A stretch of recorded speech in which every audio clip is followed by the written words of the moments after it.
जय राधा माधव कुंज बिहारी।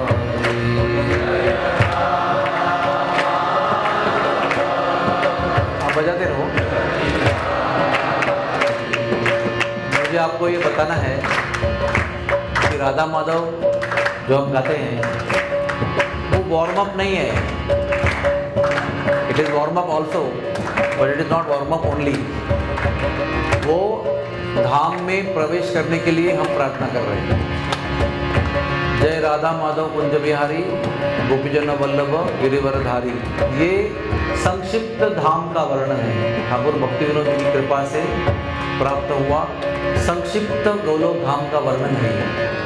तो हम जब राधा माधव गाते हैं उसका पर्पज है कि हम अभी ठाकुर जी के धाम में प्रवेश करने के लिए प्रार्थना कर रहे हैं। इसलिए मैं कहता हूँ बोलो बोलो, इधर उधर मत देखो। हाँ, क्योंकि ये बहुत इम्पोर्टेंट है। हमारे संप्रदाय में प्रभुपाद जी महाराज ने जो भी हमको दिया है, छोटी छोटी चीज़ें, वो बहुत समर्पक है और उसमें बहुत गहरा अर्थ है। क्यों वो ऐसे है कि हमारे संप्रदाय में भागवत प्रवचन के पहले राधा माधव क्यों गाते हैं, इसके पीछे भी ये रहस्य है। इसलिए कभी भी ये मत समझना आ रही अभी तो राधा माधव चल रहा है, बाद में जाएंगे, इसमें क्या है, हृदय से जाएंगे, कथा शुरू नहीं हुई है, ऐसा नहीं है। राधा माधव कथा के पहले हृदय से पुकार के भाव में गाना बहुत आवश्यक है। और हम लोग हमेशा कहते हैं you can always do better, you can always do better. दोबारा अभी प्रेम से गाएंगे। जय राधा माधव कुंज बिहारी, बोलो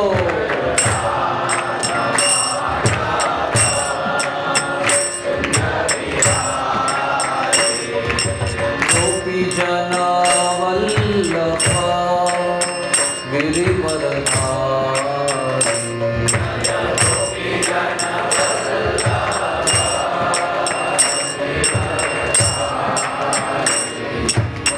गोपी जना वल्लभ गिरिवरधारी।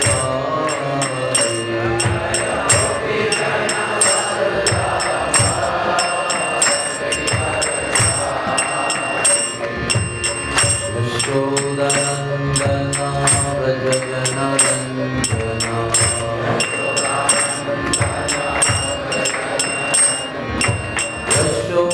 यशोदनन्दना व्रज जनरञ्जना,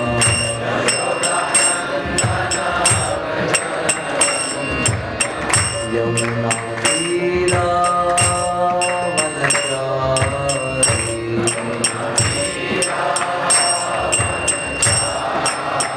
यमुना तीरा वनचारी।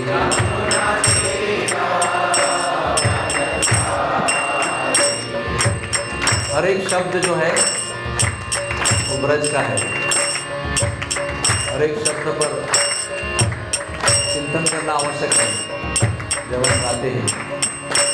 कोई क्रियावाचक विशेषण है जैसे गिरिवरधारी, और कोई क्या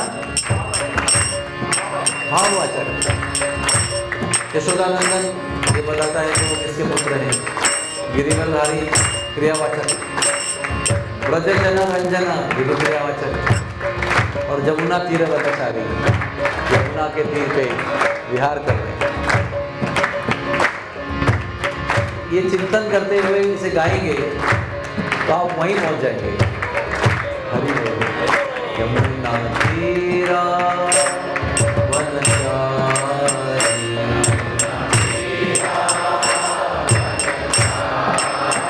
यमुना तीरा वनचारी।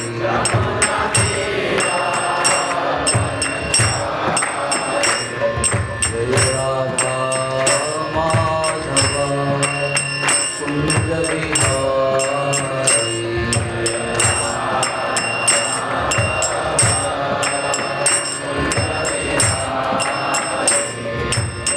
हरे कृष्णा हरे कृष्णा कृष्ण कृष्णा हरे हरे, हरे राम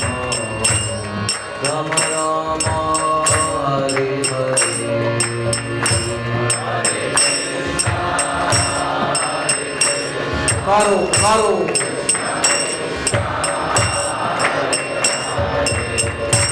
हरे राम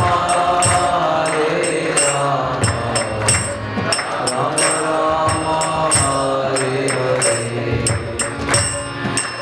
और ध्यानपूर्वक हरे कृष्णा कृष्णा कृष्णा हरे हरे, हरे राम राम राम हरे हरे।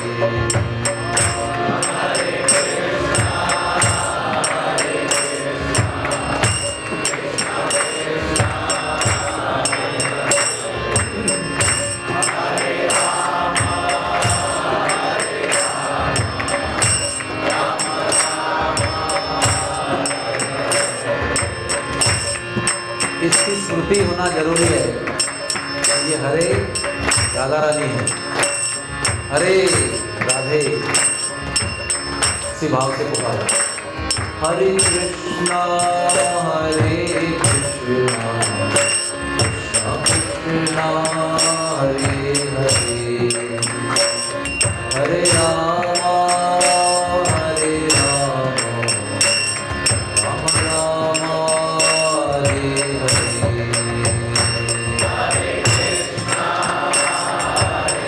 पुकारो माधव, पुकारो, सब लोग पुकारो।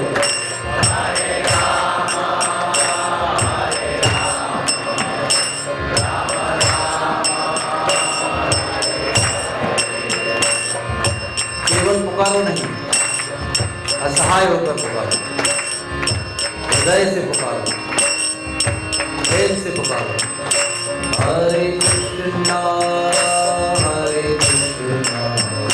कृष्णा कृष्णा हरे हरे, हरे राम राम राम हरे हरे।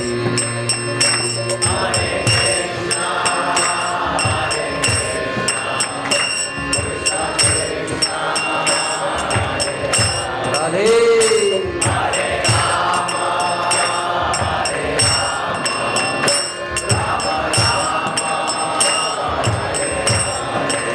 और गहराई से पुकारो, और जैसे पुकारो, और भाव से पुकारो। हरे कृष्णा कृष्णा कृष्णा हरे हरे, हरे राम राम हरे हरे।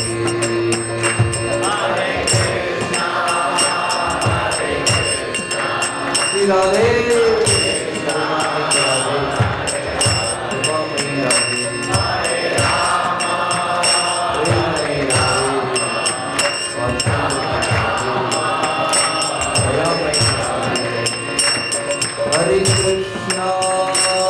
हरे कृष्णा कृष्णा कृष्णा हरे हरे, हरे राम राम हरे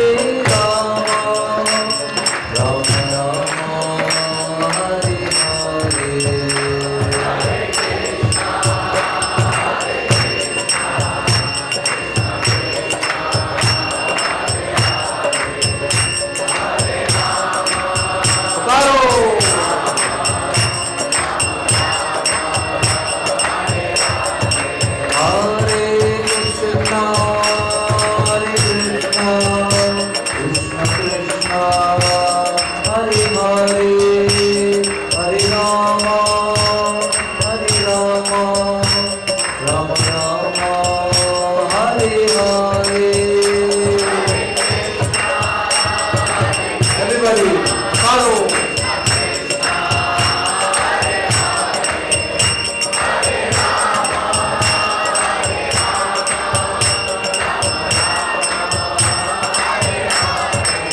कृपा याचना करते हुए करुणा याचना, कृपा याचना। हरे कृष्णा कृष्णा कृष्णा हरे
श्री राधा कुंज बिहारी जी की जय। श्री राधा वृंदावन चंद्र की जय।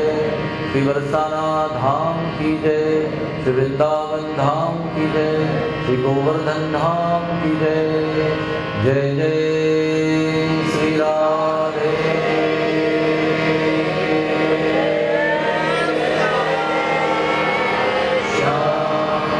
जय जय श्री राधे।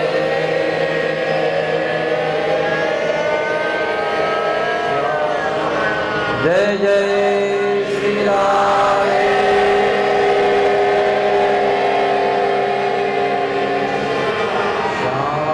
श्री वृंदावन धाम। ओम नमो भगवते वासुदेवाय।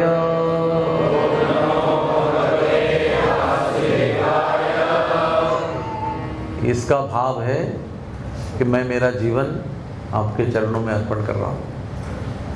ओम नमो भगवते वासुदेवाय।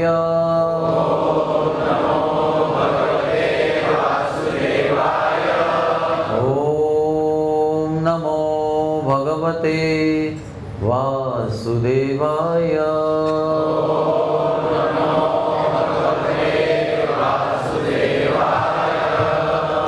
अगला श्लोक जो है उसमें हम नर नारायण ऋषियों को बद्रीनाथ में जो बैठे हैं उनको प्रणाम करते हैं। व्यास देव जी को प्रणाम करते हैं। ज्ञान की देवता सरस्वती देवी को प्रणाम करते हैं। Everything is meaningful. नारायणं नमस्कृत्य नरं चैव नरोत्तमं देवीं सरस्वतीं व्यासं ततो जयमुदीरये।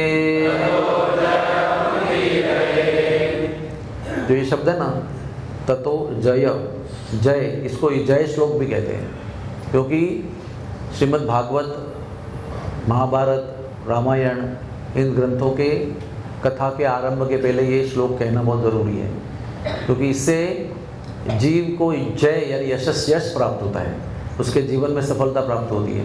और वो ऐसे शास्त्र हैं जिनको सुनने से, जिनको पढ़ने से, जिनको कथन करने से जय प्राप्त होता है। तो ततो जय मुदीरये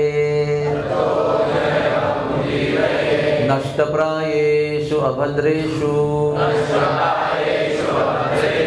नित्यं भागवत सेवया भगवतीरुत्तम श्लोके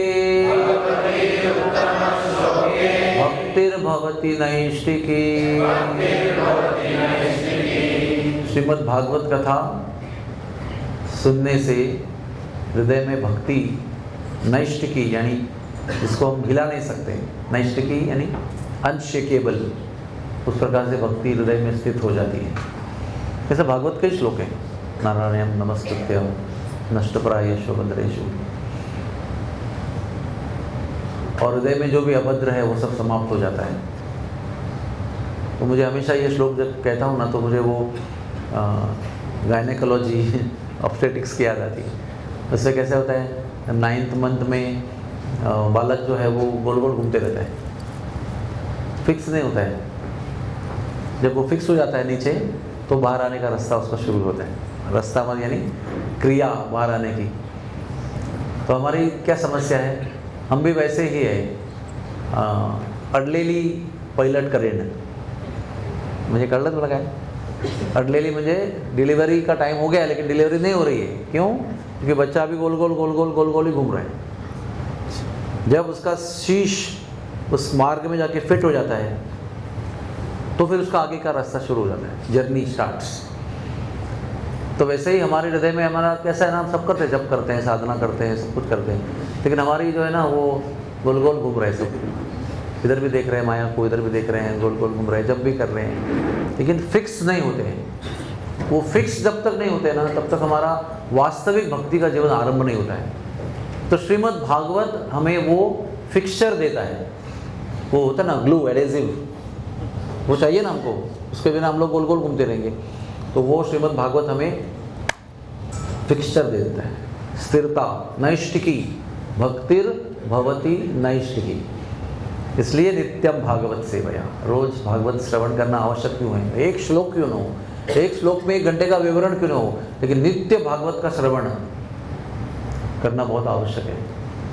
कि भागवत हमारे लिए सर्वोच्च वरदान है। और भागवत की कथा, इसका अर्थ है ठाकुर जी की कथा।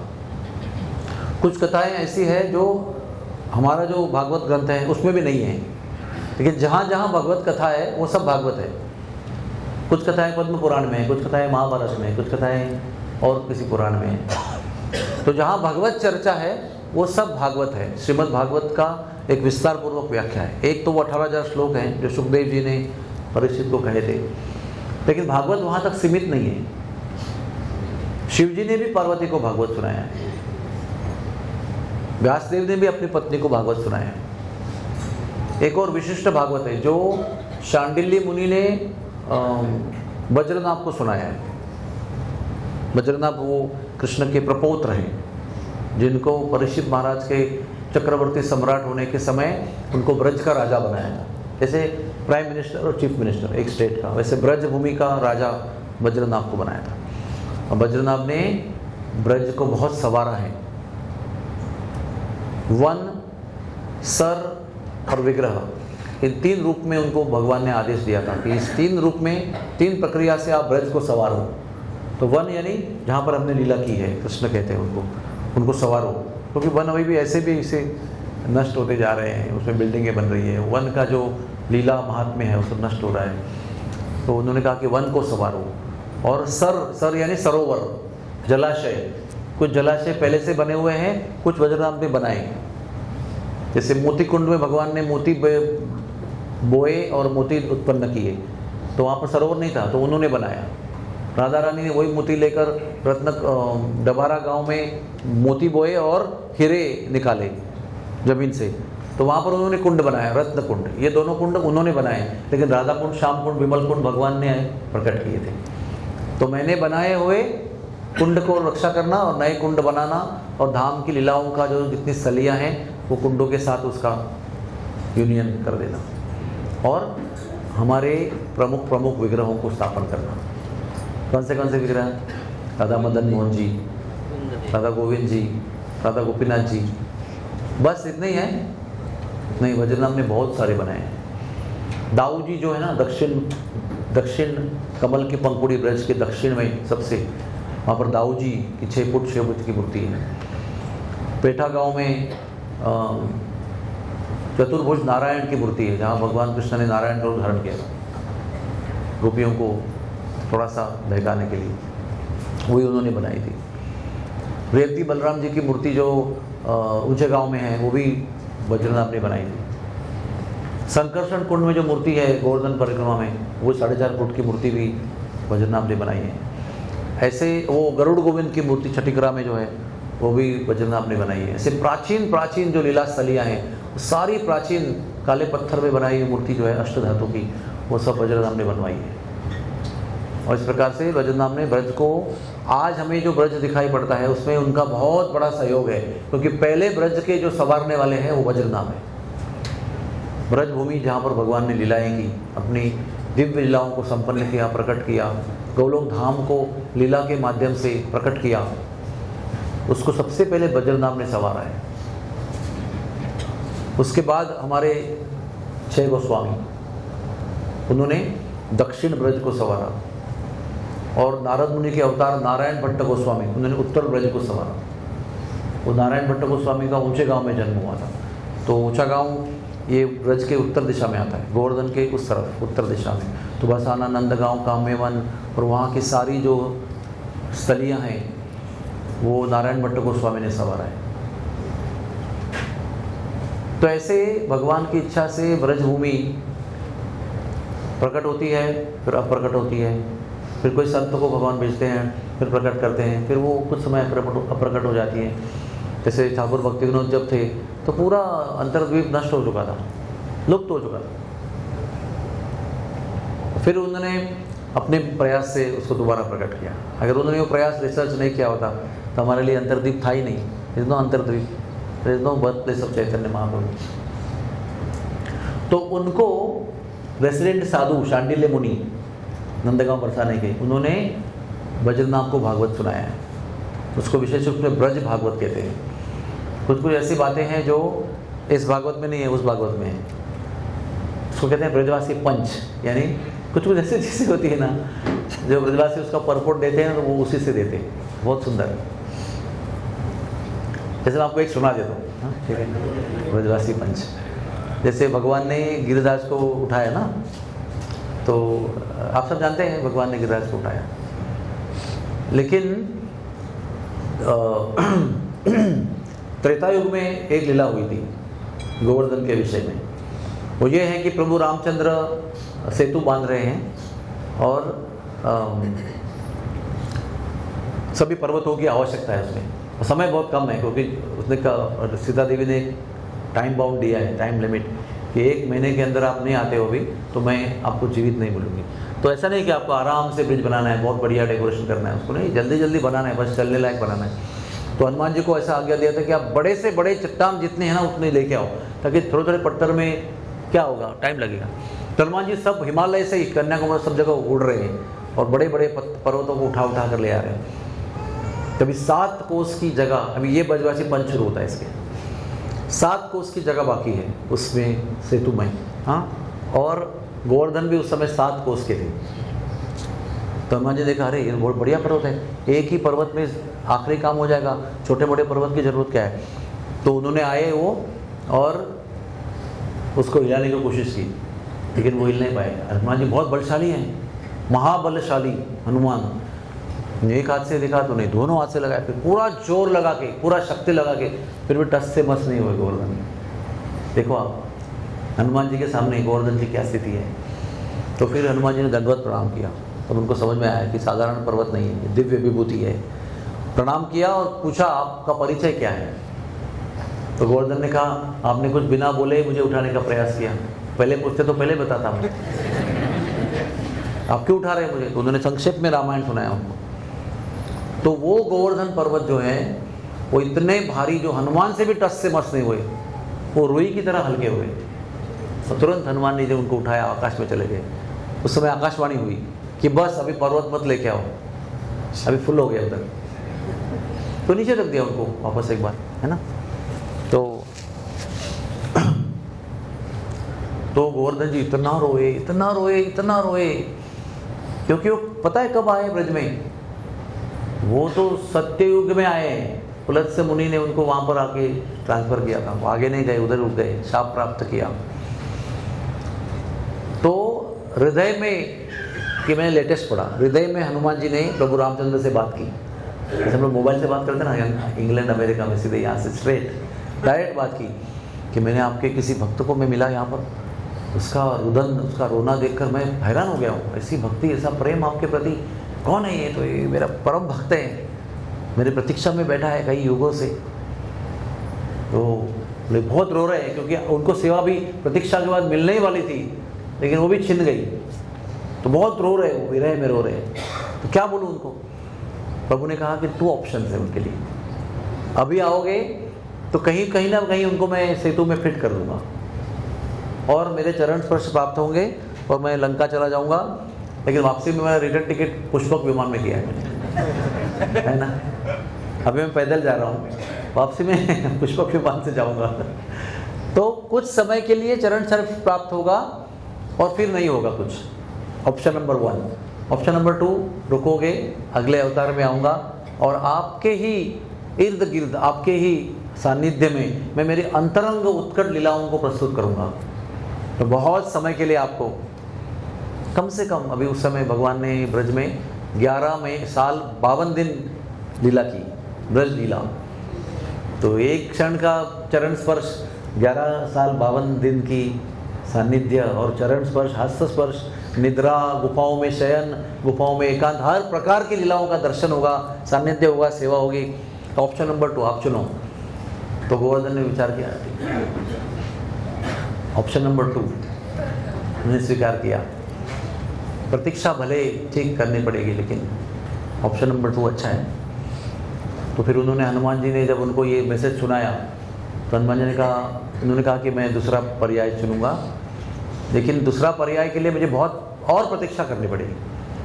ये कैसे होता है ना, आपको कुछ चीज़ मिल नहीं रही है जो आपको चाहिए, और आप ठीक है नहीं मिल रही है, विरह में हो, लेकिन वो चीज़ दिखाई देती है और फिर गायब हो जाती है। जैसे नारद मुनि का कैसे, भगवान दिखाई दिए और अंतर्धान हो गए, तो क्या हो गया, तड़प बड़ी तड़प। उससे क्या होता है ना, आपकी इष्ट वस्तु आपको मिली और अदृश्य हो गई तो आपकी तड़प बढ़ जाती है। अभी सेवा मिली और सेवा छिन गई, और अभी बताया गया कि आपको इतना समय इंतजार, प्रतीक्षा करनी होगी। तो उन्होंने हनुमान जी को कहा कि मैं तैयार तो हूँ, लेकिन मुझे बहुत कष्ट और पीड़ा होगी, मुझे किसी के सहारे की आवश्यकता है, तो आप यहाँ पर मेरा सहारा दो। तो हनुमान जी ने अपना एक रूप विस्तारित किया और वो वहाँ उनके सहारे के लिए बैठे। वो कौन है? पूछने का लौटा बाबा, उसके रूप में हनुमान जी वहाँ बैठे। और उस समय से लेकर, सेतु बंद के समय से लेकर रामायण का अंत, द्वापर युग का शुरुआत, द्वापर युग का अंत, द्वापर युग के आखिरी 125 साल, तब तक वो दोनों साथ में रहे, एक दूसरे को सांत्वना देते रहे। और उसके बाद प्रभु आए और प्रभु ने अपने 7 साल के बाद में, आपको संग तो उनको पहले से दिया, लेकिन 7 साल की उम्र में उन्होंने ये ब्रजवासी पंच उनको अपने हाथ में धारण किया।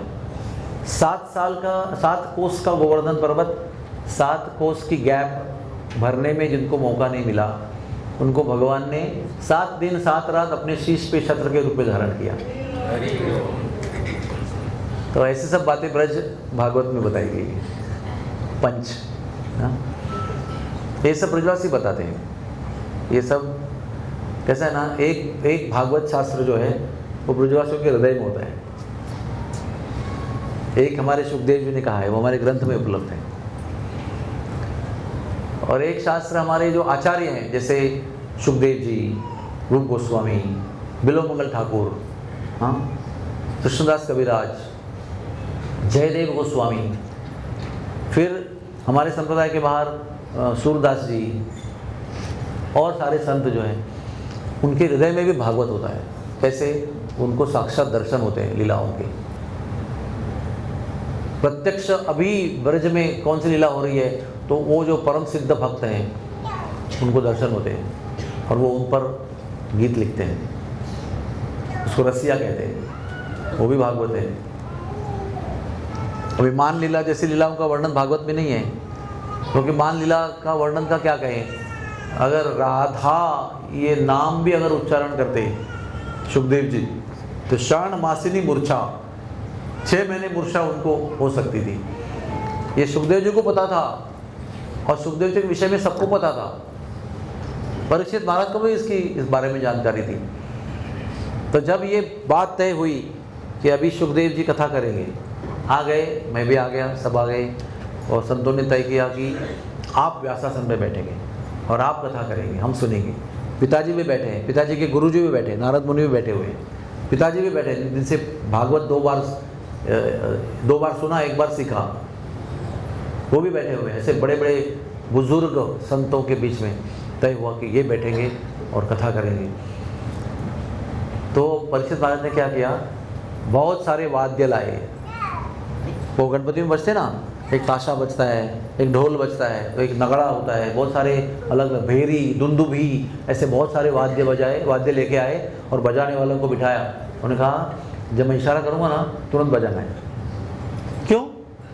क्योंकि कभी भी इनका ऐसी स्थिति है भक्ति की, कभी भी ये मूर्छित हो सकते हैं ठाकुर जी की लीला का वर्णन करते हुए, और कहीं भी गलती से भी राधा का उच्चारण उन्होंने किया तो वो बेहोश हो जाएंगे और 6 महीने तक इनकी मूर्छा होगी। हमारे पास तो 7 दिन का समय है, 1 हफ्ता, तो 6 महीने मतलब 6 दूनी 6 चौका 28 हफ्ते, 1 हफ्ता का समय में 28 हफ्ते अगर बेहोश हो जाएंगे तो हमारा क्या होगा। इसलिए उनको तैयार रखा था। और भागवत के कथा में सुखदेव जी मूर्छित हुए हैं। आपको पता है कब हुए हैं? Anybody knows? जब भी वो प्रश्न किया ना परीक्षित महाराज ने, अरे वो 1 साल के बाद में कैसे बताया अगस्त्य का वध हुआ? रोज बताते ना, वो भागवत कथा में आता है कि वो आज जो कथा हुई, आज जो लीला हुई, आज ही शाम को सारे ग्वाल बाल और कृष्ण बलराम अपनी मैया बाबा को बताते हैं क्या हुआ। और उसके बिना वो एंट्री नहीं घर पे होती उनकी, घर पे एंट्री नहीं है, वो चौखट पे ही सब कुछ बातें हो जाती है। फिर जो आदमी जाके उनको घर में जाकर ले जाके नहलाना धुलाना, मक्खन खिलाना और लोरी सुनाना, उसके बाद की बात। लेकिन इस दिन वो बता रहे हैं कि 1 साल के बाद, उन्होंने अपनी कथा में बताया 1 साल के बाद सब ग्वाल बालों ने मैया बाबा को बताया आपने कि आज ही अगासुर का वध हुआ। तो ये कैसे हुआ? इसमें बहुत सारी बातें हमको सीखने मिलती है। कृष्ण की लीला कब आरंभ हुई? 3.5 दिन के बाद दशम स्कंद आरंभ हुआ। उसके बाद भी ये वत्सपाल लीला चल रही है। वत्सपाल लीला का आखिरी समय है ये, यानी भगवान के जन्म के 5 साल भी पूरे हो चुके हैं। 5 years to 6 years is the time for ब्रह्म समोहन लीला। 1 साल में ब्रह्म समोहन लीला का कालावधि था। 5वें बलराम जी के जन्मदिन पर अगासुर की लीला हुई। उसके बाद में 6वें बलराम जी की लीला बर्थडे के दिन ये समाप्त हुई, जिस दिन ग्वाल वालों ने उनको बताया कि अगासुर का वध आज ही हुआ। एक गांव है वहाँ पर, इसका नाम है आजई। क्यों? उधर उन्होंने बताया आज ही हुआ, आज ही हुआ, आज ही हुआ, तो उस गांव का नाम पड़ा आजई। और वहाँ पर हमारा Bhaktivedanta Gurukul and international school है, BGIS, उसी गांव में है जहाँ पर ये बताया गया आज ही हुआ, आज ही हुआ। तो ये जब प्रश्न किया तो उस प्रश्न का उत्तर का चिंतन करके सुखदेव जी मूर्छित हो गए। ऐसे तुरंत उन्होंने इशारा किया बजाओ, तो उन्होंने बजाना शुरू किया, तो फिर वापस आ गए होश में। इतनी ब्रह्म समूह लीला जो है ये बहुत ही शक्तिशाली है। केवल उसका चिंतन मात्र से सुखदेव जी को मूर्छा आई, तो राधा रानी के नाम के अलावा भी उनको मूर्छा आई। फिर भी उनको रहा नहीं गया, इसलिए उन्होंने राधा रानी का दशम स्कंद में कम से कम 5 बार अप्रत्यक्ष उल्लेख किया है। वधु वधु वधु के नाम से, वधवे, वधवा, वधु, ऐसे 3 बार रासलीला के प्रसंग में उनका वर्णन आता है। और अनया राधिता नूनम, ये श्लोक में भी उनका उल्लेख आया है। क्योंकि पूरा भागवत जो है ना, ये राधा रानी का ही कथा है। कैसे? भागवत में क्या वर्णन दिया है बताइए। भगवत गीता समाप्त होती है शरणागति के स्थिति पर। भगवत गीता का एंड क्या है? सर्वधर्मं परित्याज्य मामेकं शरणं व्रज। और उसके आगे एक एंड है, ये तो बताया उन्होंने। और उसके आगे एंड क्या है? नष्ट मोहो स्मृतिर्लब्ध्वा। एंड में क्या बताया? करिष्ये वचनम तव। यहाँ से ये एंड है भगवत गीता का, इसकी परिणति है ये, इसका कंक्लूजन है कि भगवत गीता सुनने से अर्जुन ने कहा अभी मेरा मोह नष्ट हो गया है, अभी मैं केवल आप जो कहेंगे वही करूँगा। और वो उन्होंने किया। और आगे महाभारत युद्ध में बहस हुई उनकी, लेकिन किया वही जो कृष्ण ने कहा। वहाँ से भागवत शुरू होता है। शरणागति से भागवत आरंभ होता है और जिन जिन जो शरणागत भक्त हैं उनका सारा लीला जो है भागवत में है। और भागवत की परिणति प्रेम में होती है। पूरा भागवत जो है वो प्रेम का शास्त्र है। वो आप सबको भागवत अगर आप ध्यान से, हृदय से, भक्ति भाव से पढ़ेंगे तो आपको प्रेम तक पहुंचा देगा वो। अभी प्रेम किसका साम्राज्य है बताइए? राधा रानी का साम्राज्य है। प्रेम की प्रक्रिया किसकी अथॉरिटी है उसमें? राधा रानी की है। प्रेम भक्ति का मूल कौन है? राधा रानी है। तो पूरे भागवत में जो भी वर्णन किया है वो राधा रानी का ही वर्णन है, लेकिन प्रत्यक्ष रूप में कह नहीं सके क्योंकि उनके मन में भक्ति से अधिक करुणा ज़्यादा थी। सच्चे भक्त का लक्षण क्या है? भक्ति। और भक्ति में उनको बहुत सारे अनुभव होते हैं। कोई रोमांच होते हैं, कभी अश्रु आते हैं, रोमांच कृपा अश्रु तरंग भाजो। लेकिन जब भक्त और प्रगति करता है तो वो अपने भक्तिमय अनुभवों को भी त्याग देता है और करुणा को प्राधान्य देता है। एक तरफ ऐसा मोह है कि मैं राधा राधा कहते जाऊं और चेचे मैना मूर्छित होते जाऊं, फिर जग जाऊं, फिर वापस राधा रानी के बारे में कहूं, फिर मूर्छित हो जाऊं। ये एक आनंद की अनुभूति है ना। सभी आचार्यों की अनुभूति हुई है। रूप गोस्वामी को हुई है, सनातन गोस्वामी को हुई है। 3-3 दिन तक समाधि में रहते थे जप करते समय। तो वो भी एक दिव्य आनंद है। ब्रह्मानंद तुच्छ है उसके सामने, जो ऐसे दिव्य आनंद के सामने। लेकिन सामने जो व्यक्ति बैठे हैं उनके पास 7 दिन हैं और उनका कल्याण करने के लिए मैं आ रहा हूँ। तो मैं मेरी सारी दिव्य अनुभवों को बाजू में रख रहा हूँ। I will only do Karuna Pradhan activity. इसलिए उन्होंने हृदय में, मराठी में शब्द है उत्सव बलून, यानी वो ऐसा भर भर के हृदय से आ रहा है उनको राधा रानी के विषय में कहने के लिए, लेकिन अपने आप को रोक रहे हैं, वो संयम कर रहे हैं एक व्यक्ति के करुणा को प्रदर्शित करने के लिए। इसलिए श्रीमद् भागवतम राधा रानी का ही स्वरूप है। राधा रानी जो करती है वो पूरी प्रक्रिया का वर्णन अलग अलग लीलाओं के माध्यम से बताया गया है। वो है प्रेम और भक्ति। इसलिए श्रीमद् भागवतम राधा स्वरूप है। राधा रानी का नाम क्यों नहीं लिया, ये हमारे गुरुदेव बताते हैं। एक तो मैंने बता दिया आपको कि वो सुखदेव जी सोच रहे हैं कि परीक्षित का क्या होगा, तो एक कारण है। दूसरा कारण है कि वो सभा में कई हजारों लोग बैठे थे। प्रयोजन परीक्षित महाराज के लिए है, उनके लिए कही जा रही है कथा, लेकिन कथा सुनने के लिए बहुत लोग आए हैं। और सब लोग शुद्ध भक्त नहीं है, सब लोग नारद मुनि, व्यासदेव और अगस्त्य मुनि और वो नहीं है। बहुत लोग उसमें ब्रह्मवादी भी है, योगी भी है, कर्मकांडी भी है, ज्ञानवादी भी है। सब लोग हर प्रकार के लोग हैं उसके। और राधा रानी का विषय जो है वो हर व्यक्ति के सामने नहीं कह सकते उसको। आम जनता में, साधारण जनता में उनके विषय में चर्चा नहीं हो सकती है, इसलिए भी छुपा के रखा। और तीसरा एक कारण दिया है, बहुत हमारे लिए बहुत समर्पक कारण है। वो ये है, प्रभु जी आप थोड़ा सा साइड में रहो, प्रभुपाद जी के साइड में खड़े होते। तो वो ये कारण दिया है कि कुछ चीज़ अगर समझो, विशेष करके हमारे संस्कृति में स्त्रियों का उदाहरण दिया जाता है कि जब स्त्रियां बहुत सुंदर होती है तो उनका सौंदर्य जो है उनको ढके रखना चाहिए। अगर आपके पास कोहिनूर हीरा है तो आप उसको कितने बार लपेटोगे, कितनी डब्बियों में डालोगे, फिर डब्बी दूसरे डब्बी में, दूसरे डब्बी बड़े डब्बी में, फिर बड़ी डब्बी में, फिर एक बड़ा चांदी का लॉक में, फिर वो हमारे लॉकर के तीसरे लॉकर में उसको लॉक करके रखते हैं। क्यों? क्योंकि वो बहुत सौंदर्य वाली, बहुत महत्वपूर्ण, बहुत ऐश्वर्य संपन्न, बहुत मूल्यवान वस्तु है। मूल्यवान वस्तु को कभी हमको खुले में रखना नहीं चाहिए। यहाँ हो जाएगी तो कोई चोरी करेगा, गुम हो जाएगी किधर भी। तो मूल्यवान वस्तु जो अगर हम जानते हैं वो मूल्यवान है तो हम उसको ढक के, संभाल के, छुपा के रखेंगे। वैसे ही वैदिक संस्कृति में स्त्री का सौंदर्य छुपा के रखना चाहिए। जब कोई सौंदर्य छुपा होता है ना तो उसके बारे में कुतूहल बढ़ता है बहुत। तो राधा रानी का नाम छुपा के क्यों रखा कि जब हम उसको खुले में बोलेंगे तो ठीक है, क्या बात है उसमें, लेकिन बार बार कहूँगा कथा में, एक बात मैं आपको 7 दिन के बाद बताने वाला हूँ और हर दिन उसको दोहराऊंगा कि वो बात अभी 2 दिन के बाद बताऊंगा, फिर पहले बताया 7 दिन के बाद बताऊंगा, फिर बाद में 6 दिन के बाद बताऊंगा, बाद में 5 दिन के बाद बताऊंगा। तो आपकी उत्सुकता बढ़ेगी कि कम होगी? और पहले दिन बता दिया मैंने तो क्या है, ठीक है, इस बार भूल जाएंगे। लेकिन अगर मैंने ऐसे करके आपको बताया और 7वें दिन जनसंख्या एकदम प्रचंड,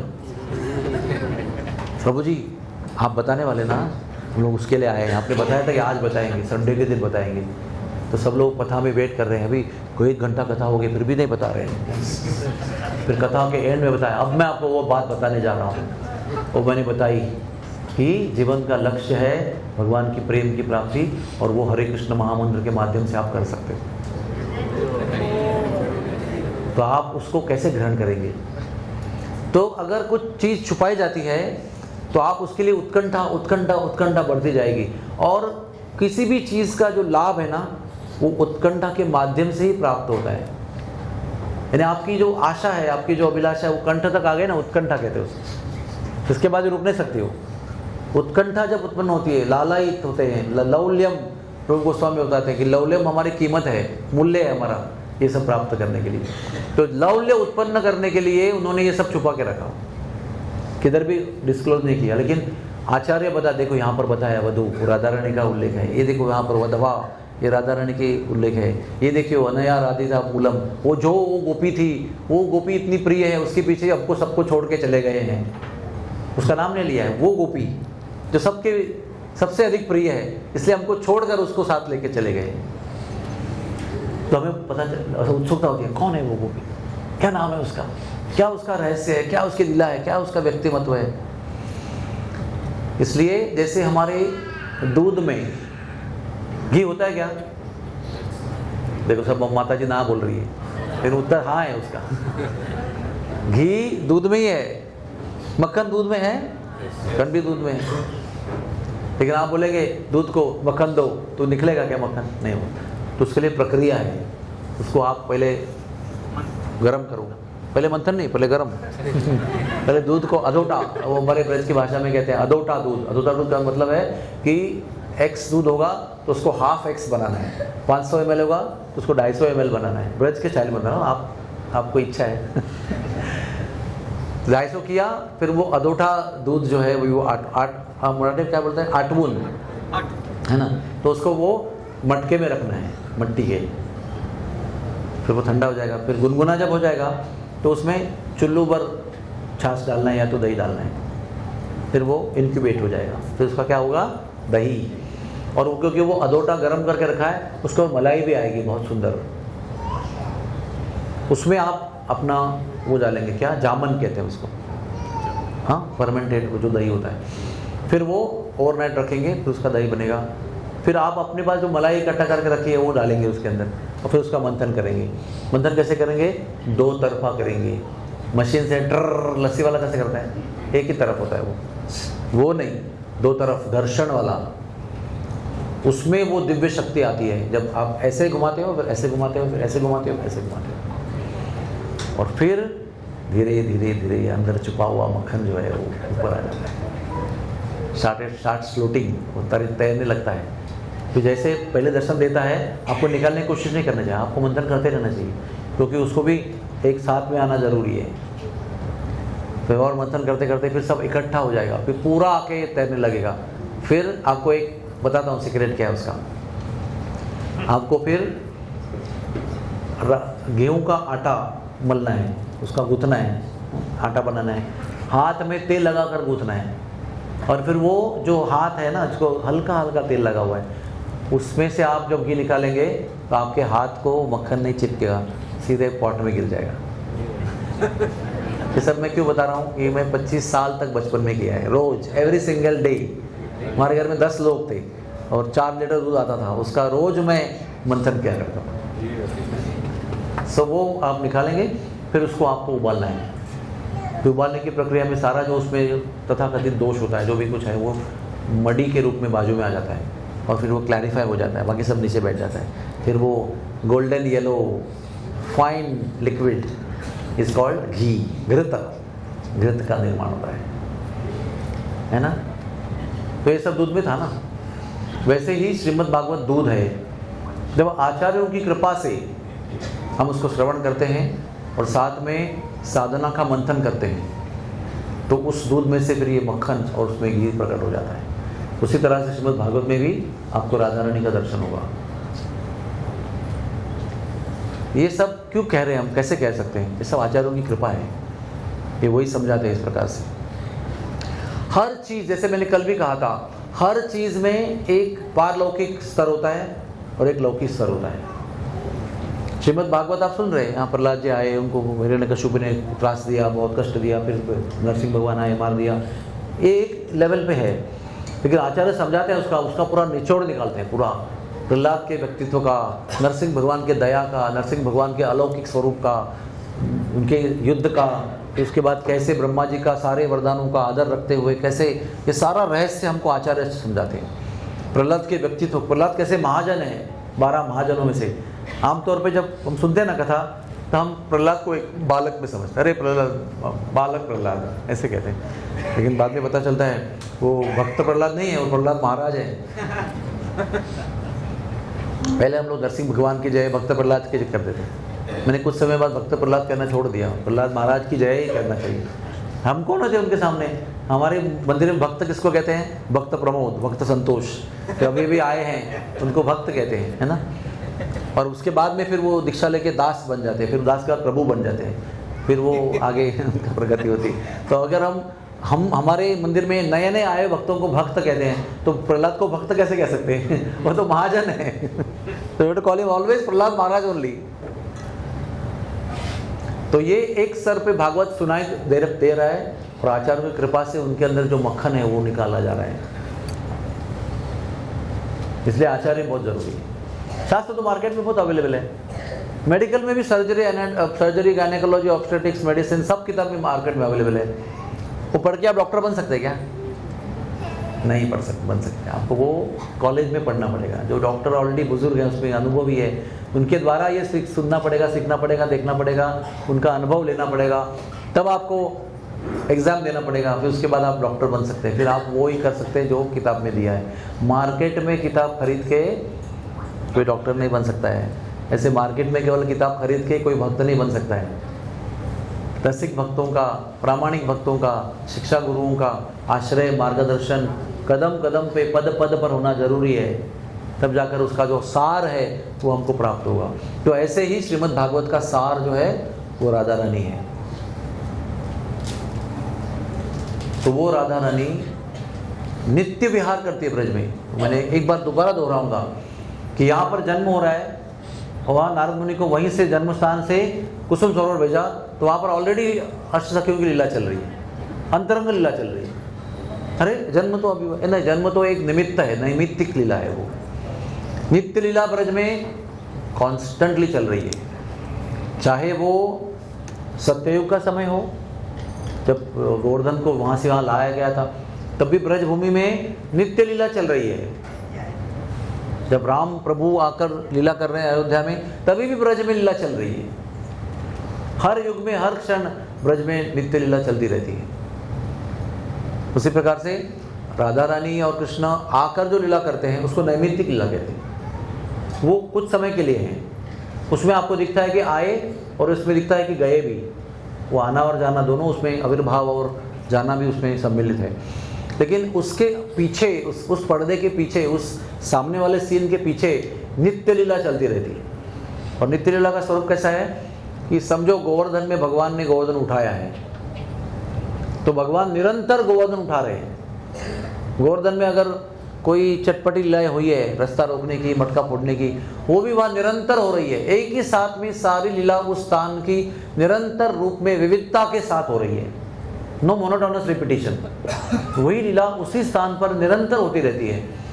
और संत लोग जो सिद्ध हुए हैं वो उन लीलाओं का दर्शन करते हैं। ये है गहराई। एक भागवत में पढ़ रहे हैं और एक वहाँ पर जो हो रहा है वो आपको अनुभूति हो रही है उसकी। इसलिए जो लीलाएं भागवत में नहीं है वो सब स्वामी हरिदास जी, हित हरिवंश गोस्वामी महाराज और सूरदास जी और कई लोगों के, जयदेव गोस्वामी, इन सारे ग्रंथों में उनकी मान लीलाओं का वर्णन आया है, जो उन्होंने प्रत्यक्ष दर्शन किया है उसका। तो ब्रजभूमि ये एक चलायमान स्थिति है। It is a dynamic situation. वहाँ पर भूमि तो है जो स्थिर दिखती है हमको, अचल, लेकिन वो बहुत डायनामिक स्थिति है। कैसे? जब कभी ब्रज गोपियों को बरसाने से मथुरा जाना है तो वो कमल की तरह है ब्रजभूमि। इधर देखो, इधर मथुरा है, इधर नंदगांव बरसाना है, तो वो ऐसे हो जाता है। और हमको लगता है कि 50 किलोमीटर का अंतर चल के जाते हैं रोज़, कोई गाड़ी बैलगाड़ी है नहीं उनके पास, तुरंत पहुंच जाते हैं। जब भगवान की इच्छा है तो वो कमल ऐसा ही रहता है, उनको बहुत देर तक चलना पड़ता है लीला के अनुसार। तो डायनामिक है ब्रजभूमि, और वहाँ पर हर हर हर स्थान जो है वो लीला से संपृक्त है, सैचुरेटेड विथ लीला। हर जगह पर अपनी अपनी लीलाएँ हो रही है। कहीं बलराम जी लीला कर रहे हैं, कहीं गोवर्धन उठा रहे हैं, कोई माखन चोरी कर रहे हैं, कोई माँ के गोद में स्तनपान कर रहे हैं, कोई पुतना का जहाँ वध वहाँ पर निरंतर पुतना का वध होते रहता है। और केवल एक जगह ब्रजभूमि नहीं है, हर ब्रह्मांड में ब्रजभूमि है। अनंत कोटि ब्रह्मांड है, और अनंत कोटि ब्रह्मांडों में हर पृथ्वी क्षेत्र में जो भारतवर्ष है उसमें वृंदावन धाम प्रकट हुआ है। और हर जगह पर एक ट्रूप, एक जो टीम है ड्रामा टीम, वो वहाँ पर लीला कर रही है कृष्ण के साथ। तो कितना डायनेमिज्म है देखो इसके अंदर। असीमता तो है, अमर्याद स्वरूप है उसका ब्रज का, और एक साथ में सीमित भी है, असीम भी है, और एक जगह पर अनंत लीलाएं हो रही है। एक लीला टाइम बाउंड के रूप में हो रही है, एक लीला नित्य लीला के रूप में हो रही है। और जो गोलोक में होती है वो अलग लीला है, वो सेपरेट है उधर। वहाँ पर तो क्या कहें उसका, तो नित्य नित्य लीला है। वहाँ पर केवल नित्य सिद्ध जीव उनके साथ में लीला करते रहते हैं। यहाँ पर वो बद्ध जीवों को भी लेते हैं, बीच बीच में बद्ध जीवों को नित्य सिद्ध के साथ जोड़ देते हैं और ले लेते हैं। किन लोगों को जोड़ देते हैं? हर समय ठाकुर जी राधा रानी को लेकर और गोपियों को लेकर, ग्वाल बालों को लेकर, ब्रजवासियों को लेकर प्रकट होते हैं। उस समय जो जीव साधना में परिपूर्ण हो चुके हैं और गोलोक में एंट्री करने के योग्य हो चुके हैं, उनको भगवान डायरेक्ट गोलोक में प्रवेश देते नहीं हैं। उनको उस जगह पर जन्म देते हैं जहाँ पर वो लीला कर रहे हैं, भौतिक realm, in the material realm, जहाँ पर महाविष्णु का आधिपत्य है, जन्म मृत्यु का आधिपत्य है। ऐसे जगह पर उनको जन्म देते हैं जहाँ पर कृष्ण लीला कर रहे हैं। और उसमें आपका क्या भाव है? 5 प्रकार के भाव है ना, शांत रस, साख्य रस, दास्य रस, वात्सल्य, माधुर्य। तो हर एक जीव का एक स्थायी भाव होता है। आप लोग प्रैक्टिस नहीं कर सकते हैं कि मैं मोर हूँ। ऐसे कुछ लोग थे प्रभुपाद जी के आंदोलन में, वो टेरेस पे ऐसे मोर की प्रैक्टिस कर रहे हैं कि मैं मोर हूँ, आगे मुझे मोर बनना है, मैं मोर हूँ। प्रभुपाद जी ने उनको निकाल दिया इस्कॉन से। किसी एक ग्रुप था, गोपीजन वल्लभ क्लब, गोपी भाव क्लब, कि उनको बताया गया कि आपका साई भाव गोपी है, आपको अभी प्रैक्टिस करनी है गोपी। आप जो भूल गए हैं, आप जो आप भूल गए हैं उसको आपको प्रैक्टिस करना है। फिर धीरे धीरे आपका भाव जागरूक हो जाएगा और आप फिर एक्चुअली गोपी बन जाओगे। ये सब बकवास है बाय द वे, विनोद को apart, this is all nonsense, don't follow this. फिर भी सत्य ये है कि हर एक व्यक्ति का एक स्थायी भाव होता है, और वो स्थायी भाव अगर दास्य रस है तो दास्य रस के अनुसार वो कृष्ण लीला में दास्य रस का कौन अधिकारी है, कौन सा गोप है, उसको जोड़ देते हैं और उसकी सहायता से उसके दास्य रस का विकास होता है। इन फील्ड हमारे मेडिकल में होता है ना इंटर्नशिप, आप MBBS पास कर चुके हो लेकिन आपको इन फील्ड ट्रेनिंग दी जा रही है। वो CA में भी वो इन फील्ड ट्रेनिंग होती है, उसको क्या कहते हैं, आर्टिकलशिप कहते हैं। पास हो चुका है CA लेकिन उसको भी अभी प्रैक्टिस करना है बुजुर्गों के साथ, तो वैसे वो इंटर्नशिप है। उसमें वो जिसका गोपी भाव है, किसी गोपी से मुलाकात हो जाती है, किसी का वात्सल्य भाव है तो यशोदा से जोड़ दिया जाता है। ऐसे उनके सानिध्य में एक कृष्ण लीला का पूरा समय जो है टेन्योर, उसमें उनकी इन प्लान ट्रेनिंग होती है। उसके बाद वो परिपूर्ण होते हैं, फिर उनको गोलोक में प्रवेश मिलता है और फिर वो उसी रस में वहाँ पर जो उनके योग्य है उनके साथ में उनको जोड़ा जाता है। और जोड़ते कौन है यहाँ बीच में और एंड में, बताइए? आपके गुरु महाराज जिनकी दीक्षा आपने अभी ली है बद्ध अवस्था में, भौतिक विश्व में, वही गुरु जी अलग अलग रूप में रहेंगे। वो इसी रूप में नहीं रहेंगे, इसी आकृति में नहीं रहेंगे, लेकिन आप उनको देखकर तुरंत पहचानेंगे ये प्रभुपाद जी हैं, ये हमारे गुरुदेव हैं। हमने कहा ना कि my guru lotus feet is only shelter for me, my guru is a store house of all knowledge and all mercy. वही गुरुदेव आपको यहाँ से भी ट्रांजिट में मदद करेंगे, वहाँ भी जो अनुकूल व्यक्ति उसको जोड़ देंगे और वहाँ से आप ग्रेजुएट हो जाएंगे तो गौलोक में भी आपके रस के अनुसार कौन है उनको जोड़ देंगे। फिर आप ऐसा सोचना नहीं अभी गुरु की जरूरत क्या है, मेरा काम हो गया, मैं इनसे मिल गया, अभी I will go ahead with this. No, आपका उनका संबंध जो है वो श्री गुरुदेव के ही माध्यम से बना रहेगा। उनको टाल कर आप आगे जाओगे वो संबंध टूट जाएगा। तो गुरु जी की कृपा जो है वो यहाँ से आपको आवश्यक है। गौलोक धाम में चिरंतन जीवन में भी गुरु जी की कृपा आवश्यक है। और वो गुरु जी कौन है? वो राधा रानी के प्रतिनिधि है। He is the representative of Radha Rani, Balaram ji and Nityananda Prabhu. इसलिए वो मायावादियों का सिद्धांत नहीं है कि गुरु जी बोट की तरह होते हैं। हम जमीन में होते तो बोट की आवश्यकता नहीं होती है, जो नदी में जाते हैं तो बोट की आवश्यकता होती है। तो बोट में बैठकर नदी पार करके उस पार जाना है, फिर बोट को छोड़ देना है, फिर हम पैदल चल के जाना है, ऐसे बताते हैं प्रवचनों में। वो गलत है 100%। गुरु जी बोट नहीं है। गुरु जी आपका हर क्षण का सहारा है, हर क्षण का प्रोत्साहन है, हर क्षण की कृपा गुरु जी से आती है। और जो भी कृपा आपको आवश्यक है, जो भी आप अर्जित करना चाहते हैं, वो केवल राधा रानी की कृपा से, गुरु के माध्यम से ही आपको प्राप्त होती है। आप राधा रानी से भी डायरेक्टली प्राप्त नहीं कर सकते। आप पुकारो, हे राधे कृपा करो, राधे किशोरी दया करो, वो आपका अधिकार है। लेकिन जब वो दया कृपा आपको देने को तय करेगी तो आपके हाथ में नहीं देगी, वो गुरु जी के हाथ से आपको देगी। उन्हीं के माध्यम से सारी कृपा का राज प्रकट होने वाला है। यू कैनॉट से कि अरे आज तो मैं बरसाना वासी हो गया, अभी तो मैं राधा रानी को पुकारूंगा, गुरु को पूछने की जरूरत क्या है? डायरेक्ट कॉन्टैक्ट हो गया हमारा। वो उद्दंडता है। ऐसी उद्दंडता को हमारे आध्यात्मिक जीवन में स्कोप नहीं है। और उद्दंडता है तो आपको लगेगा मैं प्रगति कर रहा हूँ, वो सारा आभास होगा आपका। There is no reality in that, it's only illusion. भ्रम में डोल रहे हूँ और सबको लग रहा है मैं भी बड़ा भक्त हूँ, आपको लग रहा है मैं बड़ा भक्त हूँ, सब लोग अपने अपने भ्रम में डोल रहे हैं। एक दिन वो फुगा जो है ना, गुब्बारा फूट जाएगा, तो सारा सत्य सामने आ जाएगा कि कौन किस पानी में है, कौन किस गहराई में पड़ा हुआ है। तो ये ब्रजभूमि का चलायमान डायनामिक स्वरूप है। जैसे जब जाते हैं ना बरसाने में, तो don't deal with the land the way you deal with the land in Mumbai और पुणे और बाड़ेर।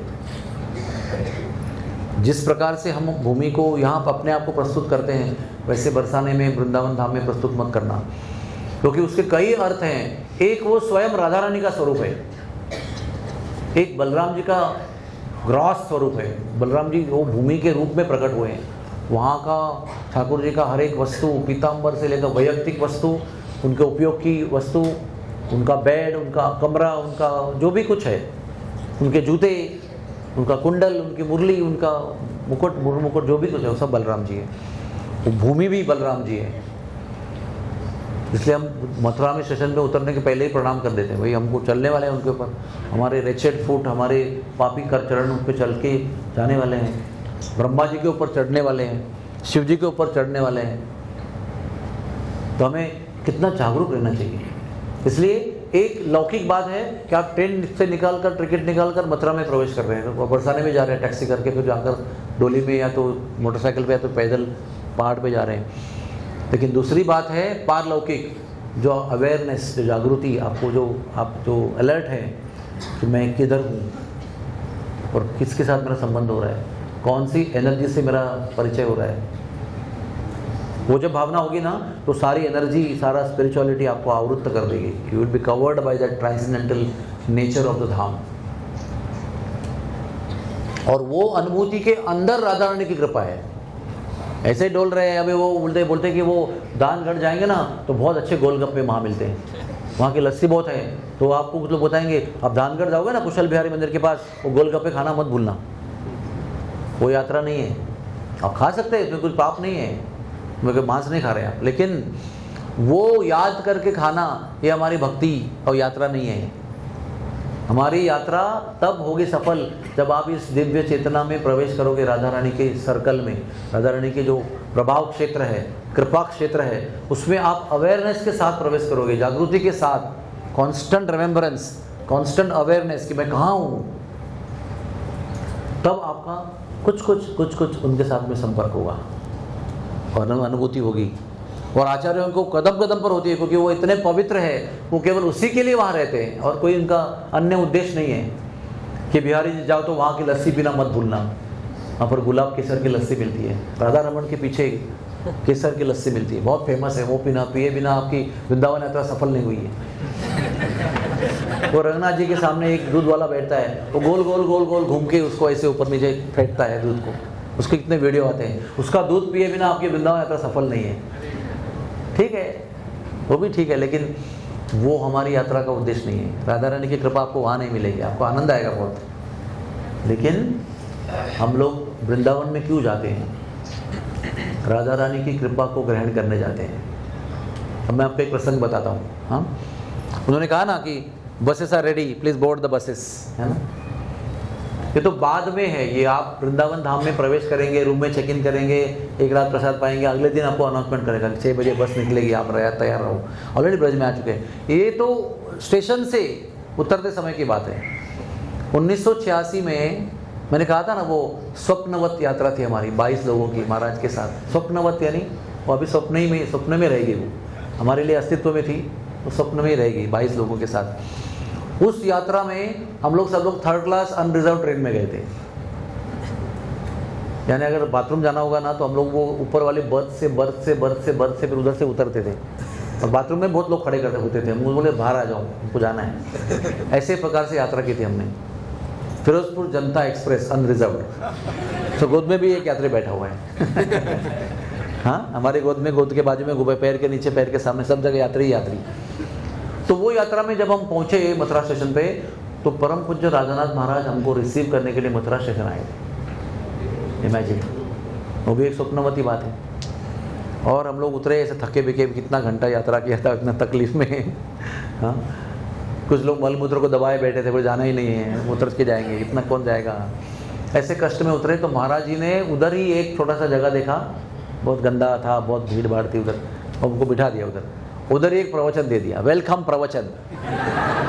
इमेजिन, कितनी कृपा है। देखो आप, हम लोग बच्चे थे सब, पढ़ाई करने वाले, कॉलेज में ऐसे नए युवा अवस्था में थे, थके हुए आए थे। पहली बार लाइफ की पहली यात्रा जो है वो हो रही है अभी।